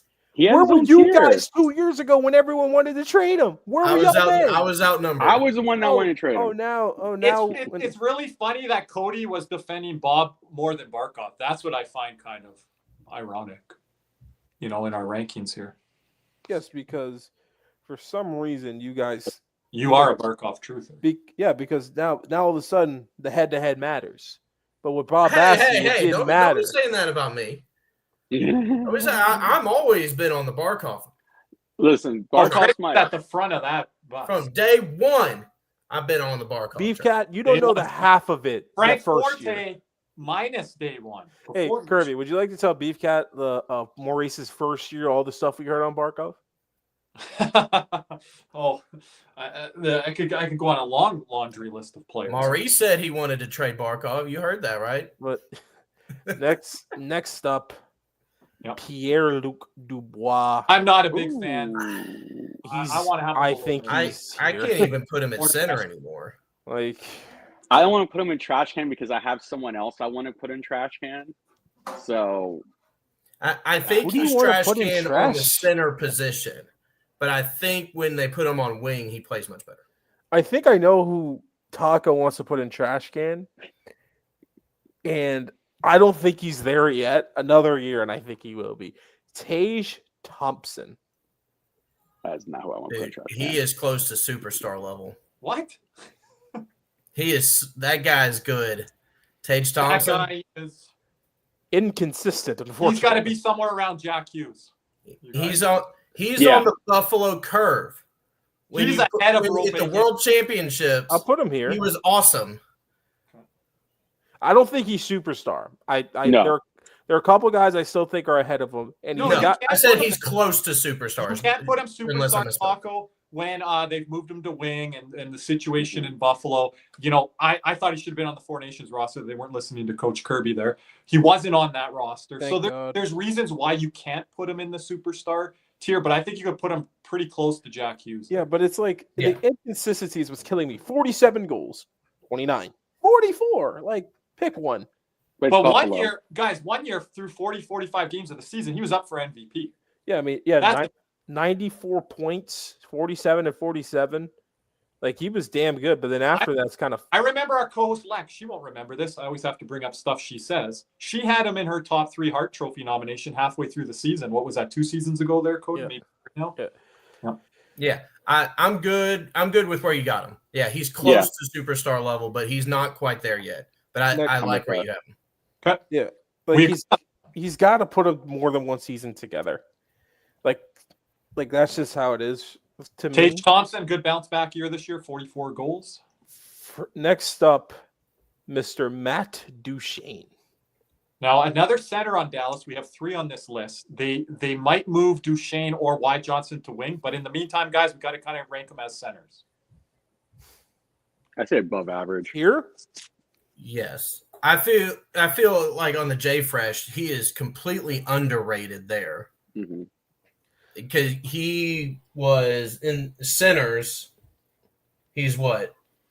He was 10th in points. You can't put the 10th in points on center at, what was he, how far down was he? Yeah, he's there with Point, and is it Dylan Strome? I got it on the screen there. Yeah, it's Strome too. Mm-hmm. Like they were 10th and 12th, I believe, or they were tied. I think they were tied in that. I was just looking at the number. You can't have them that far down on the forward ranking. So, but he did get bought out in Nashville. Yeah, we can't forget that. He had a really bad year that year. Yeah, he's been inconsistent. I think the problem has always been his inconsistency. So I think it kind of averages out to above average. Yep. Even though he puts up numbers that can be in the elite realm. And he was not good in the playoffs either.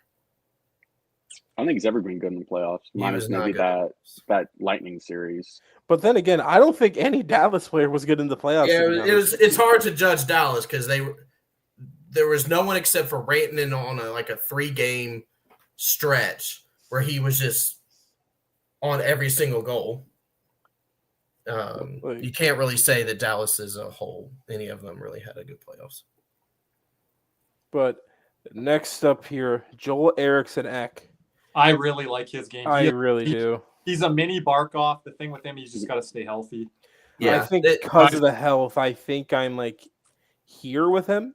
Yeah. Yeah, that's kind of where I was thinking because it's hard to really judge him because when he's out there, he's really, really good, but he's never out there. I would have him ahead of Hurdle. Anyone else with me on that? Yes. Okay. You want him that far up? Yeah, I didn't put him there because of the production, but how do you guys like this comparison? He's a mini Barkov in things that he does away from the play. He's a Selke level player. I'll put the Selke stat up there, but I think in front of the net on the power play, he has John Tavares and Joe Pavelski instincts. That's how good he is on the power play. Yeah, that's some high praise right there. Next up, Marco Rossi. Not sure on him, guys. Chris, maybe you watch him a little more. Cody, I'm here with him. It's just hasn't played that much. 60 points last year, 40 the year before. Around the Cousins level, I can see. Yeah. We'll see. I mean, I don't even know what team he's going to play for next year. He's undersized as hell. And just his size alone is going to prevent him from being any better than he is. Can we drop Brock Nelson to the beginning of mid or not quite yet? No, I don't think not quite yet. I think I could see him going there soon, but I don't want to put him there quite yet. Okay, just wanted to throw it out. Okay. I could see him doing that after next season if he doesn't really produce with Colorado. Okay. I could see him dropping the mid. Okay, Chris, consider that one as we go along. Hey, next up, JT Miller. I'm not the biggest Miller fan, but you guys rank him. That's how I want to answer that. I'll put him perfectly right here. He wasn't the problem in Vancouver. I think he was more of the solution than the problem. I just think Petey didn't like someone calling him out on his bullshit. You're going to put him ahead of Petey there, Cody? Petey might. Yeah, I mean, 103 points 2 years ago. 99. Can you not put them next to each other, Cody? They might get in a fight again here. Oh, sweet. Maybe PD get motivated now. He's about to sue us for this right now. Cody's team JT Miller. Would you like to say your girlfriend or Vancouver? Yes, I told her that. Who are they team? She's team PD. Okay. Just love that Cody give a dig to the girlfriend. Sweet. Now you got me in trouble now. Fuck. I used to be team, but I can't defend it. I can't. Thank God she's not watching. Sean Couturier. Oh, it hurts me, dude. Below mid or trash can? Below mid. Well, I don't. Because it's injuries. Ahead of Ryan O'Reilly there, Chris? No. Really? Because of the availability. Yeah. These are only Philadelphia Flyer centermen to make our rankings list here. Yeah, because we don't know who the hell is going to play center for. Noah Cates, I love you, man, but you're more of a 4C than you're a 2C. That's 2C. That's a stretch. I think if I'm Philly, Zegras has got to be a center going for me into the middle to start this year. That could be a disaster waiting to happen. That just screams Tortorella anger coming out of their coach. Hey, It's Rick talking now, so we'll see. Robert Thomas. I'm high. Oh, here we go, Chris. He is elite. I want to put him in my top 10. He's not there yet, unfortunately. Chris, top 10? He is elite. Robert Thomas is elite, and I will not accept anything other than that. He's elite. I want Robert Thomas ahead of Hintz and Kopitar. Chris? I love watching Robert Thomas play, and I watch him on a nightly basis. Back-to-back 80-point years, back-to-back 60 assist seasons for Robert Thomas. And I think the projections is going to go – I think his ceiling could be 100 points here. I mean, he's just now hitting his prime, 26 years old. So, and you said what his stats were this year, 81 points. Playoff warrior, 8 points in 7 games in that Winnipeg series. Just like, man, I wonder who had 10 points in those 7 games. He bullied Winnipeg, Chris. I know you and I were watching that series close, especially at the beginning of that series. Bullied Winnipeg's defensemen. Yeah, he took the puck off of every one of them. Sandberg, Morrissey, give me the puck. Sorry, go ahead. I'm sorry. No, I would say if only Buchnevich got to the red line. It got to the red line, or Holloway was playing. I think Holloway being hurt killed them in that series. I'm a huge Robert Thomas fan. He's a man after my own heart. He cites Barkov as the guy he wants to be like. So he'd be a Boston Bruin. He'd be a Florida Panther. Tampa Bay Lightning when they were going through their run. Like, this guy would be a perfect fit with very smart player. Tippy top teams. He's one of those guys that, we say like these excuses about, not having like talent around. Like, he's producing, and St. Louis's talent is not all that great compared to some of these other guys on the list, but he produces the numbers with a pretty decent, supporting cast. So that should say a lot about how great of a player he is. Honestly. Like, talk above his expectation value he's producing. Yeah, exactly. With the player. Yeah, he plays with Buchnevich, which Buchnevich talent-wise is very, very good, but he's one of those guys that is very streaky. Kyrou is also very streaky. Kyrou is I think he's a 3 straight 30-goal scorer, but Kyrou doesn't play the same way that Thomas does. He's not a two-way player, number one. Number two, he will score like 5 or 6 games straight, and then he'll go like 5 or 6 games without a goal. Guys, look at the bottom. He is so inconsistent. Robert Thomas was 3rd in the NHL in primary assists, behind McKinnon and McDavid. That tells me everything. And next up, Dylan Strome. Guy's been on a upward trajectory the last couple of years. I put him about here. Even a couple of years you're going to give him, Cody, not just the last year? Yeah, no, but he went from like back-to-back 60-point years, and then he went up to 82 point per game guy. So ahead of Hurdle there, guys. Any further up, would you bump him or no? A little bit of a late bloomer. I think. Yeah. Like, hey, I think in a year he could be elite. And then next up, I'm interested to see what he does this year. Then next up, follow up to that year. Next up, Josh Norris. I'm just not going to waste any time. I was gonna say. You want to put him in trash? I have him in the trash can. I cannot rely on this guy. But, I don't think they're going to have to play him as the number 1 center at times if they've got Tage on the wing. Like, this guy is trash can. He was not good in Ottawa, and now on top of that, he's in Buffalo. Oh, good Lord. Never mind. My bad. I apologize. Poor guy. He's going to be in the trash can. And you guys want to talk about contracts not living up to expectation. Yeah. I mean, this guy signed a contract after a 55-point year, and then he had 3 goal points in 8 games, 30 and 50, 33 and 53, 2 and 3 for Buffalo. Yeah, that's trash can levels. Even Weiss clears Josh Norris prime for prime. Clears him. Nazem Kadri. I'm high on Nazem Kadri. Interesting. I have him about here. Yeah. Everyone, he was the Flames MVP this year. You guys might laugh at that, but the Flames were one of the best team in the NHL history to not make the playoffs with the most amount of points. What was it, 94, 95? Mm-hmm. Flames and as much as it pains me to say, he is a playoff guy. Like, he is very much a playoff guy. He killed the Blues when he was with Colorado and they won the cup. Listen, if we lost Bennett, I wanted him as the replacement. Yes. Yeah. As much as it pains me to say that, yes. Next up, Nick Suzuki. I think he's up to here now. I've got Nick Suzuki as my 7th, 8th, 9th best. Yeah, center. he's better Yes. than What? Oh, yes, no. yes. Look Yep. at the numbers. Look at the numbers. he carried Montreal. Career Yeah. high Look 89 at the points this year, numbers. plus 19. He's played 82 games the last 4 years. 82, 82, 82, 82. This guy has hit a new stratosphere. He is clearing the likes of Larkin. I don't think He he's is superstar. now going to the Jack Hughes tier.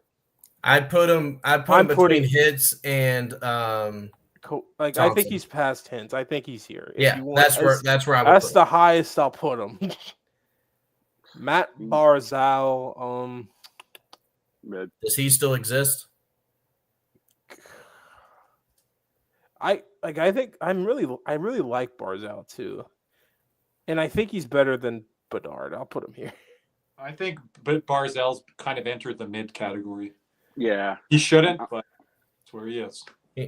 Let me see. His down play is part of why the Islanders play is gone. Yeah, but it's availability. It's not really his play. I mean, 80 points in 80 games last year, and then 20 points in 30 games this past year. Like, it's just availability for him. Like, the production's there. And, like, next up, Sidney Crosby. I'm just going to go ahead and put him here. Let's Yeah, Braden Point, right? No. he's still up there. Put him up there. Oh, now my screen froze. Sweet. Oh, what's going on with your screen? Oh, there it is. Okay. Where'd he go? It's because he's a lightning. Don't know where the hell he just went. Braden Point, I have right there with Eichel, guys, above, behind. Where did he here go? it is. Oh, here it is. Okay. Yeah. Yes. Actually, no. I like Crosby better.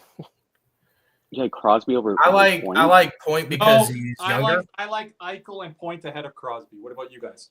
Yeah, same. Yes. I agree. Okay. And then next up, William Karlsson. Oh God. He's a good. I'm not gonna. He's a good. I'm not gonna. Say I like him anything better because- than Hurdle. I'm not gonna lie. I like him better than Hurdle. I'm not gonna say anything because the Vegas fans are gonna come after me again on Twitter like they did when I talked crap. So I'm just gonna be. I'm staying out of this one. Right? I'm voting There you go, yes. Taco. No. That's the same with me. Oh my God, those William Karlsson fans. Holy jeez, they come after me. And then next up, Lance Lindholm. Okay, can we slow down? Hold on. Slow down a second. I just want to add something on Point. 8 backhanded goals this year led the NHL. Kadri had 28 wrist shot goals. That led the NHL. What a dumbass stat. Just thought those- Wow. saw that on I didn't even know they took those kind of stats. Dumbass stat. I'm sorry. No, it's not. I like it. That's dumb. Sean Monahan. Sean I'm Monahan, fan. dumpster.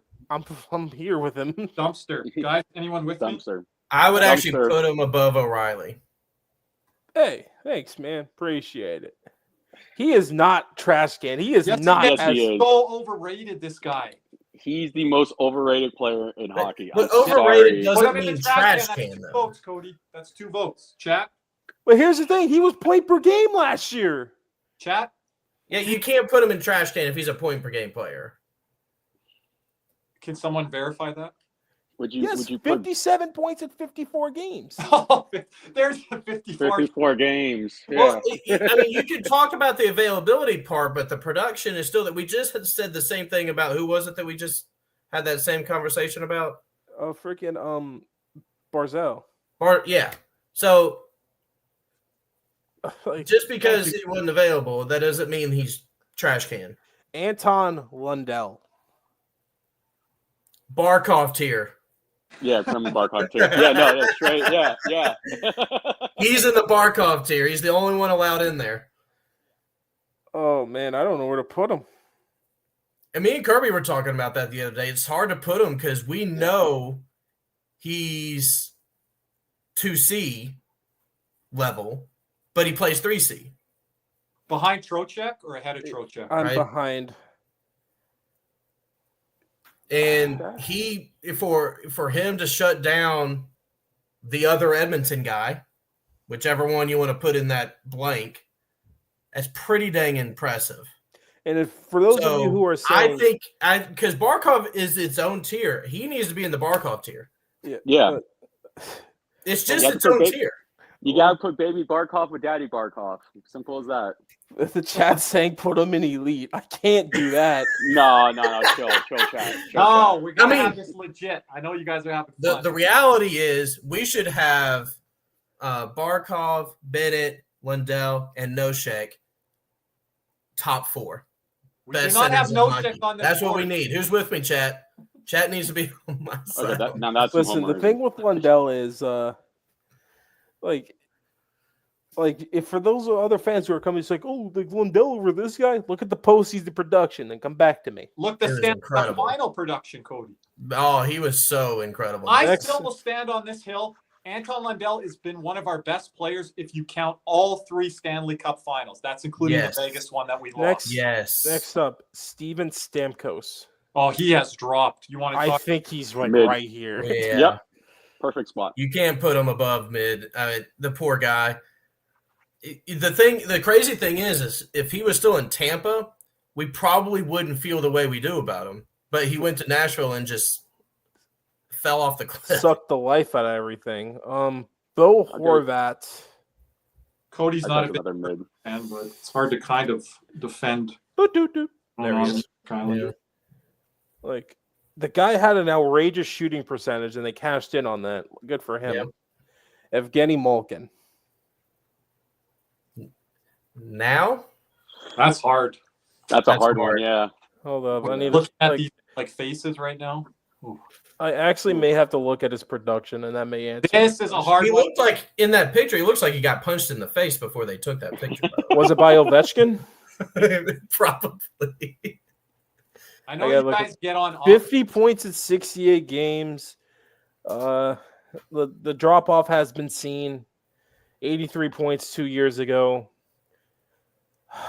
I point per game guy now or no? I think the no. picture alone puts him in the mid. Yeah, I'm hovering at mid right now. I'm like here. Yeah. I don't want to disrespect him anymore. Okay.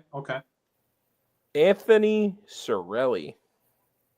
Elite defensively, but I would Above say- average. Somewhere Yeah, at the above beginning average. of I don't know if he's beginning of mid because he did have. I guess he could be, but his defensive play, like his defensive play is so good. I hate to do We're it. I'm having sorry. too I many hate above to do average it. people, though. I think I'm sorry, Malkin, man. It hurts me to do that. It hurts because he is Hall of Famer. And like Angry hurts. Malkin's like one of like the top 3 players ever. Mhm. Yeah, cheap shot Malkin. He's great at it. Then Mason. just to jump in, I know we'll do this at the end. Can we move Wyatt Johnston back up to the elite with Larkin or no? Are you No, I have Duchesne ahead of him. Okay, leave it then. For now. Yeah. For now. We still have an elite superstar guy coming up here soon, so we'll see. This is gonna be funny. I like McTavish, but somewhere at the beginning of mid to middle. Right. Yeah. I'll put him behind Nelson. It's like, do you have the Anaheim curve? It's right there with the Buffalo curve. Yeah. This curve can go either way for McTavish. I'm positive on him, but it could. We'll go see. I want to see him in Q's system.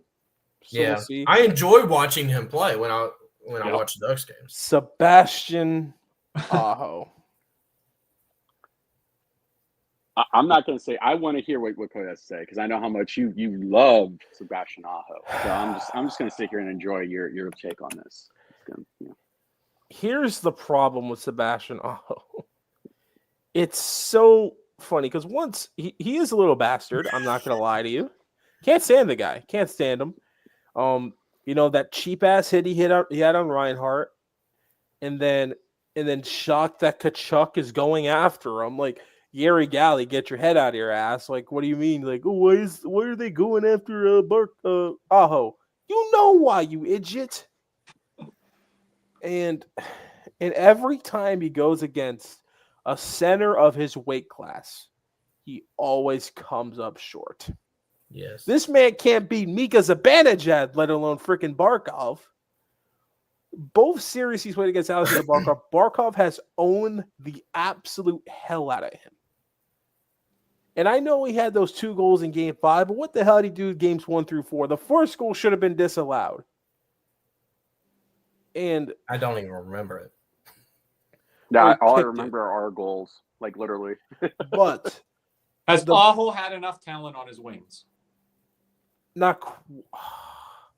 I don't think you could say definitely. Yeah. I can't say definitely. He had Gensel, Yeah, short time. but the Sveshnikov injuries kind of hurt him. Sveshnikov. I think. But think about this, right? For pro Aho, I think he was the Aho 1C. To jump in, Aho's primary assist this season was tied with Crosby and Suzuki. Like Yeah. I'll hear here. Like I'll hear it. I don't think he's superstar. No, I think he. But the thing okay, is, superstar means you have that it factor and that little flair and sizzle. Aho which doesn't, he doesn't Okay. have. okay, he doesn't but, sell the game. He's but not, that puts him in like the 10th best center on this list, which I'm Yeah. fine with. Which, No, Yeah. that's where we're bumping some guys up here in a minute on that line. It, Who the just hell look are at we his look at bumping up? Aho's stats. I It's have him 12 on mine. I have lower than that. Where do you have him? Because I mean, I'm not going to even listen to you. You have Nick Suzuki 7 out of my face. Like, I'll get to it right now. Nick Suzuki, top 10 in Hart voting. Selke, 13th. Lady Bing, 5th. he plays in Montreal. Back-to-back. He's gonna get the 30-goal votes. Season, guy. I move Suzuki up, please. No. But look at his stats. Yeah. Look at his stats. Look at His his stats. played. You know, like Yeah. he Look on was the screen. basically their offense. He was top 10 in Hart voting this year. I don't care if he's on Montreal or not. He deserves that. Look at the. I'm not putting a guy top 10 I- center in the I- league. Yeah, because I'm he with has Hart Cody votes. here. I think Suzuki is perfect where he You is. couldn't name me one thing Suzuki he is did. better than Mark Scheifele and Tage Thompson. He got shut down by Washington. No, his first playoffs. He had no cup final. Did you forget? Nick Suzuki was on the best line in hockey this season for the last. Oh my 40 goodness! years. This is not his first The best playoffs. No, it's not Cole Caulfield. It's not Yuri Slupkowski. It's Nick Suzuki. He was 4-0 against the Florida Panthers because he was the best player on the ice against the Stanley Cup champion. Oh, congrats! How many of those games were we even freaking close to healthy? 0. Taco, I threw a lot of stats. Honestly, I don't know how much of those games we were trying. We played so bad at those games. It was terrible. Like, Suzuki is in the Jack Hughes tier now, and Cody's going to come back and look like a fool on this next year. if Montreal misses the playoffs, oh, I can't wait. You can't wait. What did Dan say to you last week? Oh, it's spicy. He but guess said what? Montreal and Ottawa, just like I've been telling you. By the way, this is his 3rd playoffs. By the way, 3rd. Oh yeah, sorry, the bubble and stuff. 3rd. Okay. You still count the bubble? Oh, You okay. count They that. made it out the qualifying round, so yes, I have to count So it. he's been in a Stanley Cup final there, Taco. Yeah, on the back of Carey Price. No. And Sveshnikov. True. I think you guys are a little too high on Mark Scheifele and lower on Suzuki. But let's continue. Well, back to Aho. He's been consistent his whole career. You know, you just look at his numbers; it just shows consistency. You know, he's always scoring 30. Like, you know, if he's scoring 30 plus, it's close to 30. He has good assist numbers. He has good points. You have to put him in elite. As much as I can't stand the guy, I think he's a prick. He was the 1C on the Eastern Conference Finals team. Mhm. Right? As much as we want to hate on the guy, that was the reality. Yeah, Hard I to got put him Still on don't that. like him. Here's what Still I'll hate that do he though. injured Reinhardt. That was very Hard to bad. put him on that superstar because he just doesn't have that like. No. He's not a superstar. I'll put Suzuki ahead of Thompson now thinking about it. But Oh, we'll see. We're moving up, it's Cody. not next year, right? I mean, Kirby, we're moving up. We got this. Let's go. Let's go, Taco. And then Adam Fantilli. Cody, I got a little heated there. My apologies. No, It not was apologizing. entertaining. I enjoyed it. Adam Fantilli. I think he's right. Like, actually, no. Put him in right Everyone seems there. to really like him. I think sometimes people overrate him, but then you can watch him play and he does the little things. He'll put up some point production games. He'll put points in bunches. I don't know how many multi-point games he had. I don't think he's mid by any means. So, no, this guy's going to be impossible to rate. Oh Lord. Was it Bennett? Oh yeah. Let's go. No, There we go, Taco. Top 3, baby. Let's go. Come on. Let's go. No, we need to figure something out first. and I've been on Kirby about this. Is that Sam Bennett or is that Connor Ingram?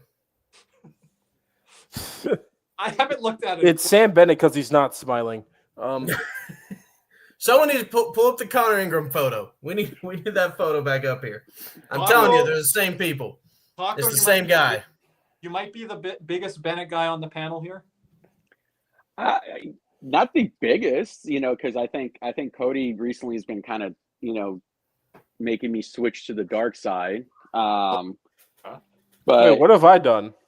Well, because I've been listening to you all, talk about Bennett and all that, and I the more you guys bring up like stats and all that, and it kind of, because I'm not a big stat guy, but I do like to bring that into how I critique people. He is the most volatile guy here.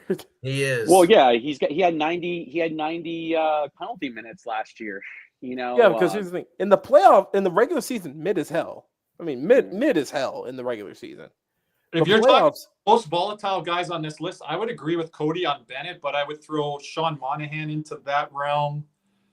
And here comes the Conn Smythe people. Marchand should have won it. I'm gonna stand on that to the day I die. Or Bob. Are we putting Bedard into that volatile realm as well? He could be in that. So he's mid in the regular season, but Elite superstar in the playoffs. So where does that average? That's the hard part. Is where does that average? Above average. Yeah, I would say towards the end of elite and above average. I'm not even going. I think Lundell is with Bennett right now. Call me crazy, Panther fans, but I think that's like those guys are like neck and neck right now. Regular season above average? Hell no. His career high is 51 points. That's mid as hell. I was gonna say. Because here's the thing with Bennett. I haven't really gotten a chance to talk much about Bennett, but for me, if you take Bennett and you put him on Anaheim or San Jose or Columbus, Seattle, does put he him make at the end of the how much does he make the team better? No. Right? So not in the regular season, and those teams are probably not going to. But you got to get to the postseason to be the superstar in the postseason, right? Or elite, yes. Like, okay, so watch this highlight video. Okay, I'll just watch every other player on our team set him up. Okay, and so that's where as much as I love Bennett, I can't put him in elite because he's not going to raise and. Chris, you guys talk about to be better than they are. He's elite. He's not a two-way player. He doesn't win faceoffs. He doesn't play special teams. You guys are being critiquing my guys that I'm ranking up there. Sam Bennett, he has some knocks against him for sure. When you look at people are like, "Oh, Conn Smythe elite." No, would you guys have put Jonathan Marchessault in elite for wingers 2 years ago when he won the Conn Smythe? No, you wouldn't have. And you guys want to say Conn Smythe? I watched this guy in 2003. Would you guys have put Jaguar ahead of Brodeur, Waugh, and Hassett? No. There's got to be a cutoff point, I'm sorry. I would have had Kiprusoff, Nabokov ahead of Jaguar. My thing with Bennett, he kind of does remind me of whatchamacallit. Like, I think the stats like kind of don't help his case too much, but it's kind of like a Barkov thing where people bring up Barkov stats and it's like, oh well, look at his scoring. I think Bennett's like a player like that where it's like the stats don't really do him justice of what he does on the ice. But at the same time, there are stats that kill him, like face-off stats. Oh, now we throw intangibles out there. Yeah. So it's like that's like he is like a conundrum of a player to kind of rate and to like, because I'm a Bennett fan, but then you've brought up great points about him, Cody, and it's like, and same with Kirby, you guys have brought up great points about him where I have to sit there and been like, because at first I was like, yeah, pay the guy. I was with like Matt, saying like 8x8, let's go, and then when you pointed out like the face-off stuff and all that, and I was just like, yeah, that there is some things that he doesn't do that, screams elite and all that. So I'm cool with putting him at above average. And just to jump in, Cody, can you fill us in where you moved those other guys around? I agree with you there, Taco. I don't think you can. I moved Dylan Strome back a bit. Okay. But which guys moved there that was on the bottom of the board? I didn't see it there. I just moved Strome back and I put Bennett between Kadri and Carlson. Because he plays like Kadri.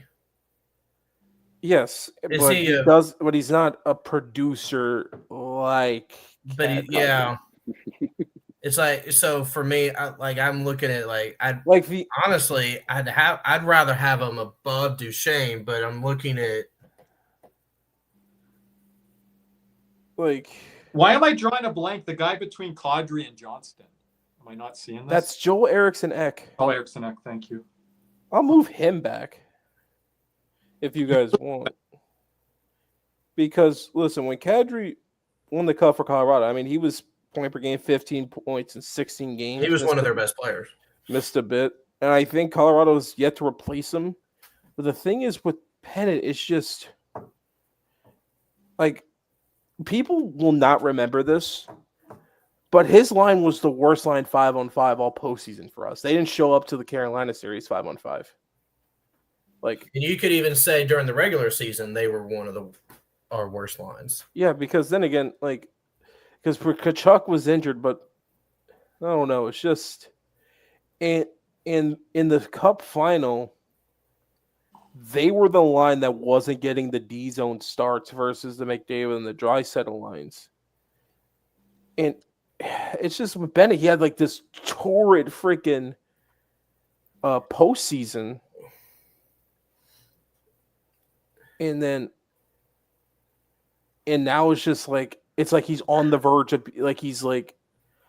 overrated. Like his regular season, 51 points is the career high for him.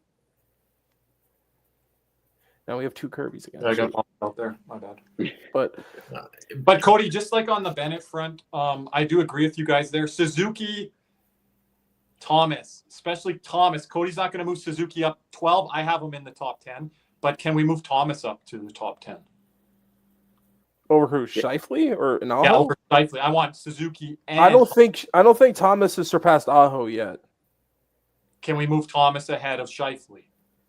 If you want. Oh, I think Thomas is ahead of Aho, but I don't like think Thomas, he's- but I want to see more. Okay, He's not there Shifley's yet. shown it, and Not ahead of Aho's Aho. shown it. Okay. Yeah. Okay. Like, and then here's the thing: Bennett carried the second line on defense and offense. No, he finished the plays. He didn't like.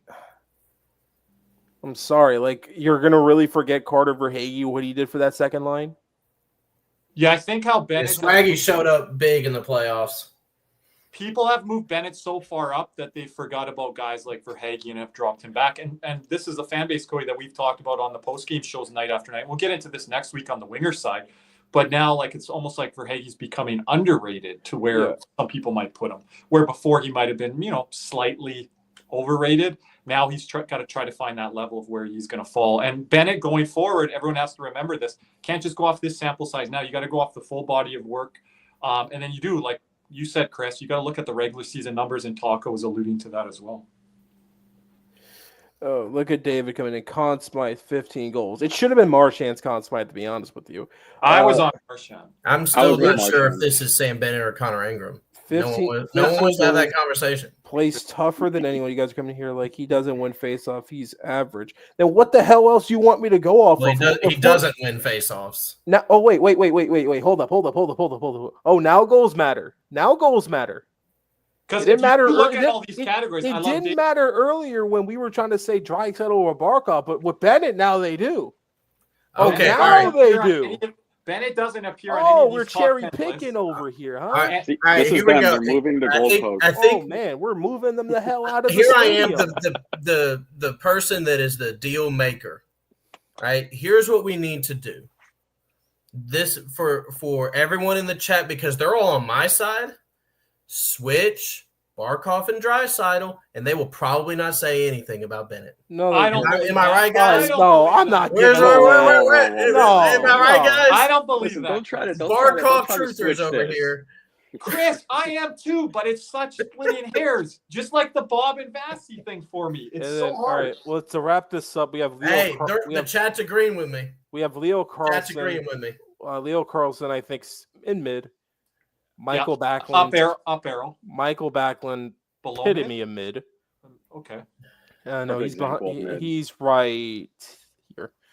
Actually, no, I'll put him above Rossi. He's getting paid. No, better than Differently, Horvat. Oh, he's right there. Perfect. Ryan Cody's Nugent. higher than I thought.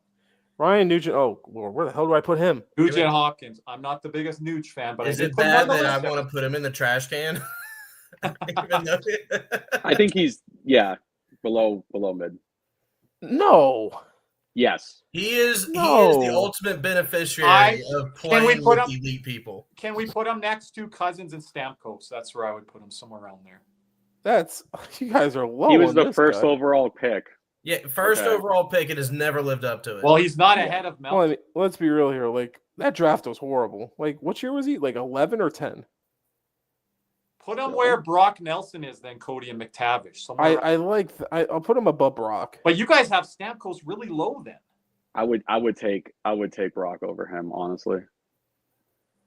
Oh no, it's kind of close. A coin flip for me on that one. What, is Stamkos too low now? Is he? I'll move him up. I'll put him here. Like we've got McTavish quite away. Actually, no, he's better than Backlund. I'll put him here. But he's way better than Backlund. Like this, like adjusting everything. Hold on. So you're saying you would take this guy over Brock Nelson? Drop. I would Nuge, put, probably hold on. I would You put would? Backlund. I would put Backlund behind Because of the Quinton defensive Byfield. play. Would you do that, Taco? Say the again? what? So- Backlund behind Quinton Byfield. That's where I'd put Backlund. Oh, you want to go that far? Okay. Somewhere there, Taco. No, I agree with that. Yeah, I'm not Okay. good. I like Backlund, but I'm just saying we got to rate And it. then adjusting like Anything else there? So this will be our final list, gentlemen. Can As we put Barkov's tier over the top three guys? I can do that. Yeah. There we go. Are we Okay, there? all right. Chris, Now, we now did I'm it. better. We did it, I'm Chris. better now, guys. He's a two-time Stanley Cup champion. And now the illusion's over. Oh, Dude, Cody's not going to be. how Cody's not in the dare Barkov. you do that? Tease me like that, Cody.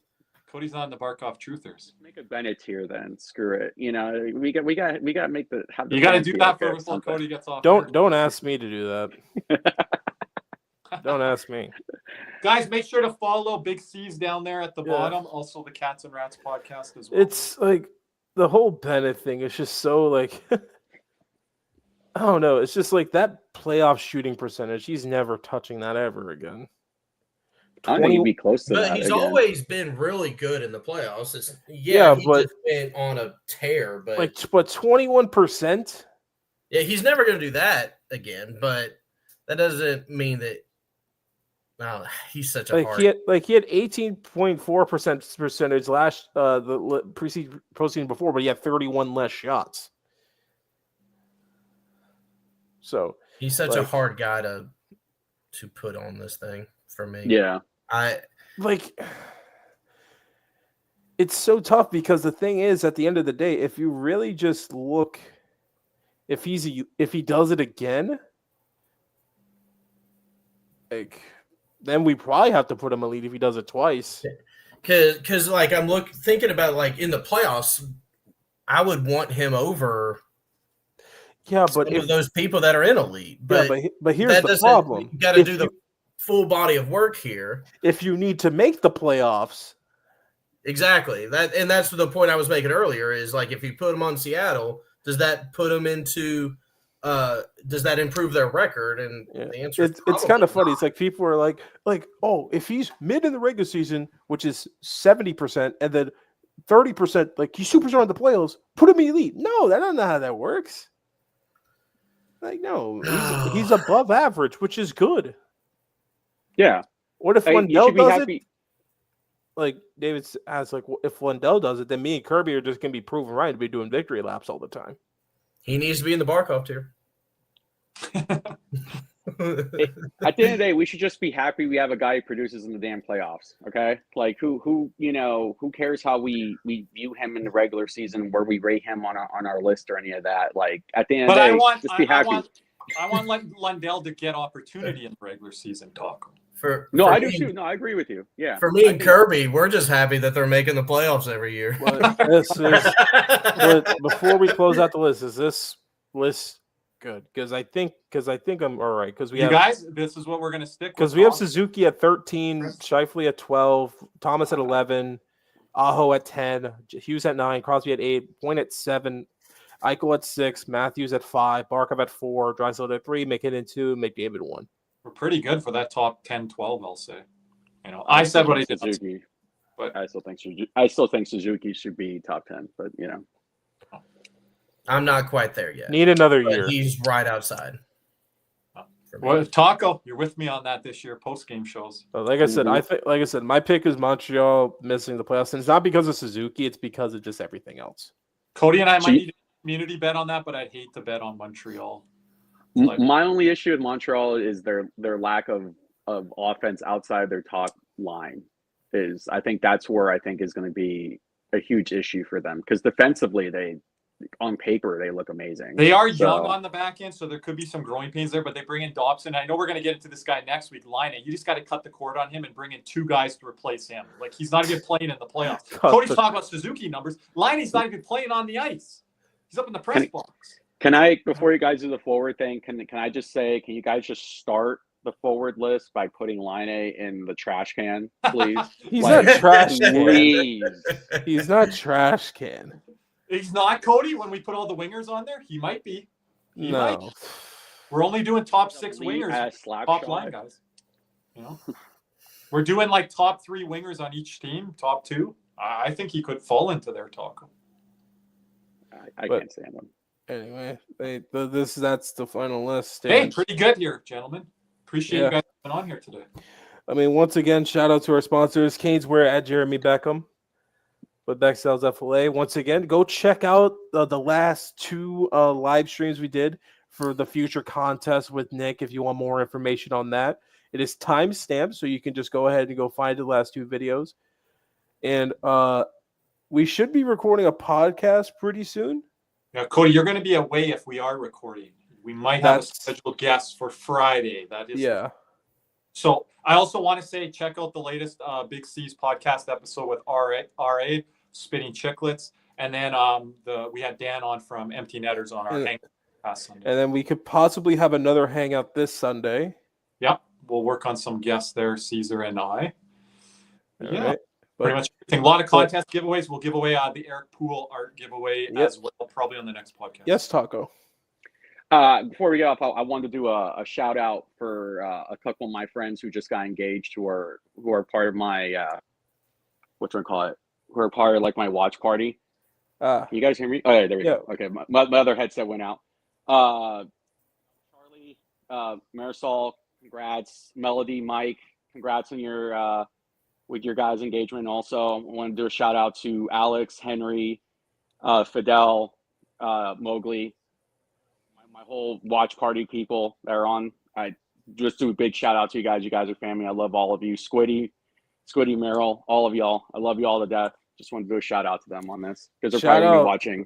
Happy, it's marriage season. He got the whole crew in there, and this is a good segue before we do go off air here, Cody.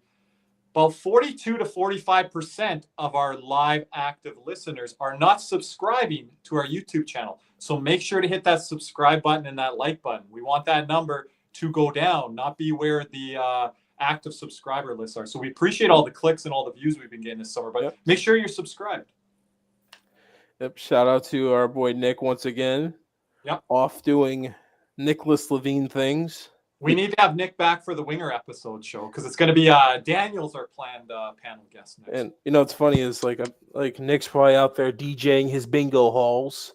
You know how it is. I-17 G43. Watch out, gonna pop in here. Don't care. Bring the smoke. Don't care. Once again, appreciate everyone watching. And before hockey season starts, let's enjoy a little football season, shall we? Once again, Cats and Rats Fantasy Football League is coming up relatively soon. Yep. We could possibly have 1, maybe 2 leagues, maybe depending on the participation this year. I think one, but I can manage 2. Yeah, I don't know. But we'll see. We'll see. Once again, if you guys are interested in that, just when's goalies? Cody, we did goalies, and we did goalies. We have it, what? Beef Cat. We have it on. I'll try to put it in each of the ones, or it'll lead you to another show. And guess what? I was the one that put Bob top 3. No one else did. They I'm can surprised- point like I'm Chris so and surprised on Paco that, can Chris. vouch for me. I had him top 3, did I I'm not? surprised how hard Cody defended Bob, and he didn't do that for you on the Barkov side. You lost all faith in me from you put Barkov at 4. Yeah, but here's the That's thing. Cody's favorite guy, Barkov and Ekblad. But here's the issue. I will never let this At go. least the guy I put above Barkov went at least to 2 straight cup finals. The guy they put ahead of Bobrovsky went out the first round 3 years in a row, and one of them went to freaking Toronto. You're going to look as bad on Vasi as our guy Vincent Scheip had on Hedman going into I didn't say he was washed. I just said he People were was the saying he was 4th washed. best goalie. No. As Chris said earlier, the head-to-head matters. What's Vasilevsky? Hey, if 728. you put Barkov at 3. So It's all out the window, Chris. hey, He's gonna like say that your wake. He's been like, I know that's like, just he that's should have gonna put put Barkov at 3. in my bio. but if on Draisaitl Twitter now. But It's if gonna be Draisaitl Barkov puts should up be number 3. 65 goals, I'm gonna remember this and be like, Chris, you still think I should have put him at freaking 4? Scored 65 with Well, if 120 guys want to points. talk fantasy, who's going before in fantasy? Well, then you would lean. Oh yeah, pick Barkov before Draisaitl, Chris. I'll make sure you have the 3rd overall pick. You do it. And Cody, you picked Tavares. Hey, down for 3.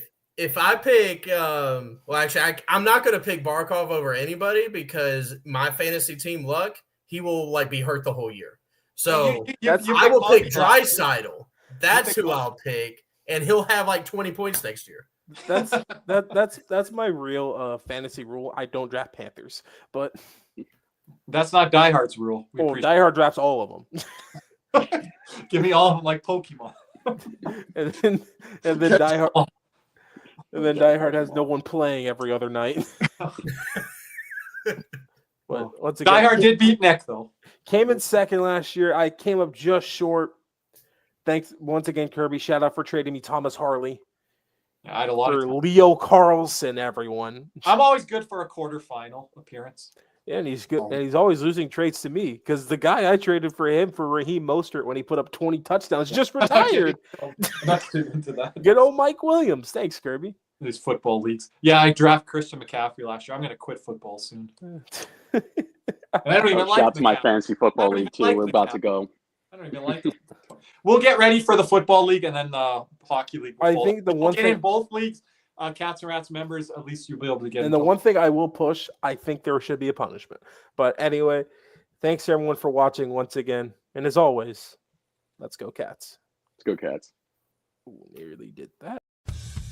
What's up, Cats and Rats fans? If you enjoyed that video, be sure to hit the like and subscribe button before you head out. If you're listening to us on Apple and Spotify, make sure you leave us a 5-star review. And just like always, let's go Cats!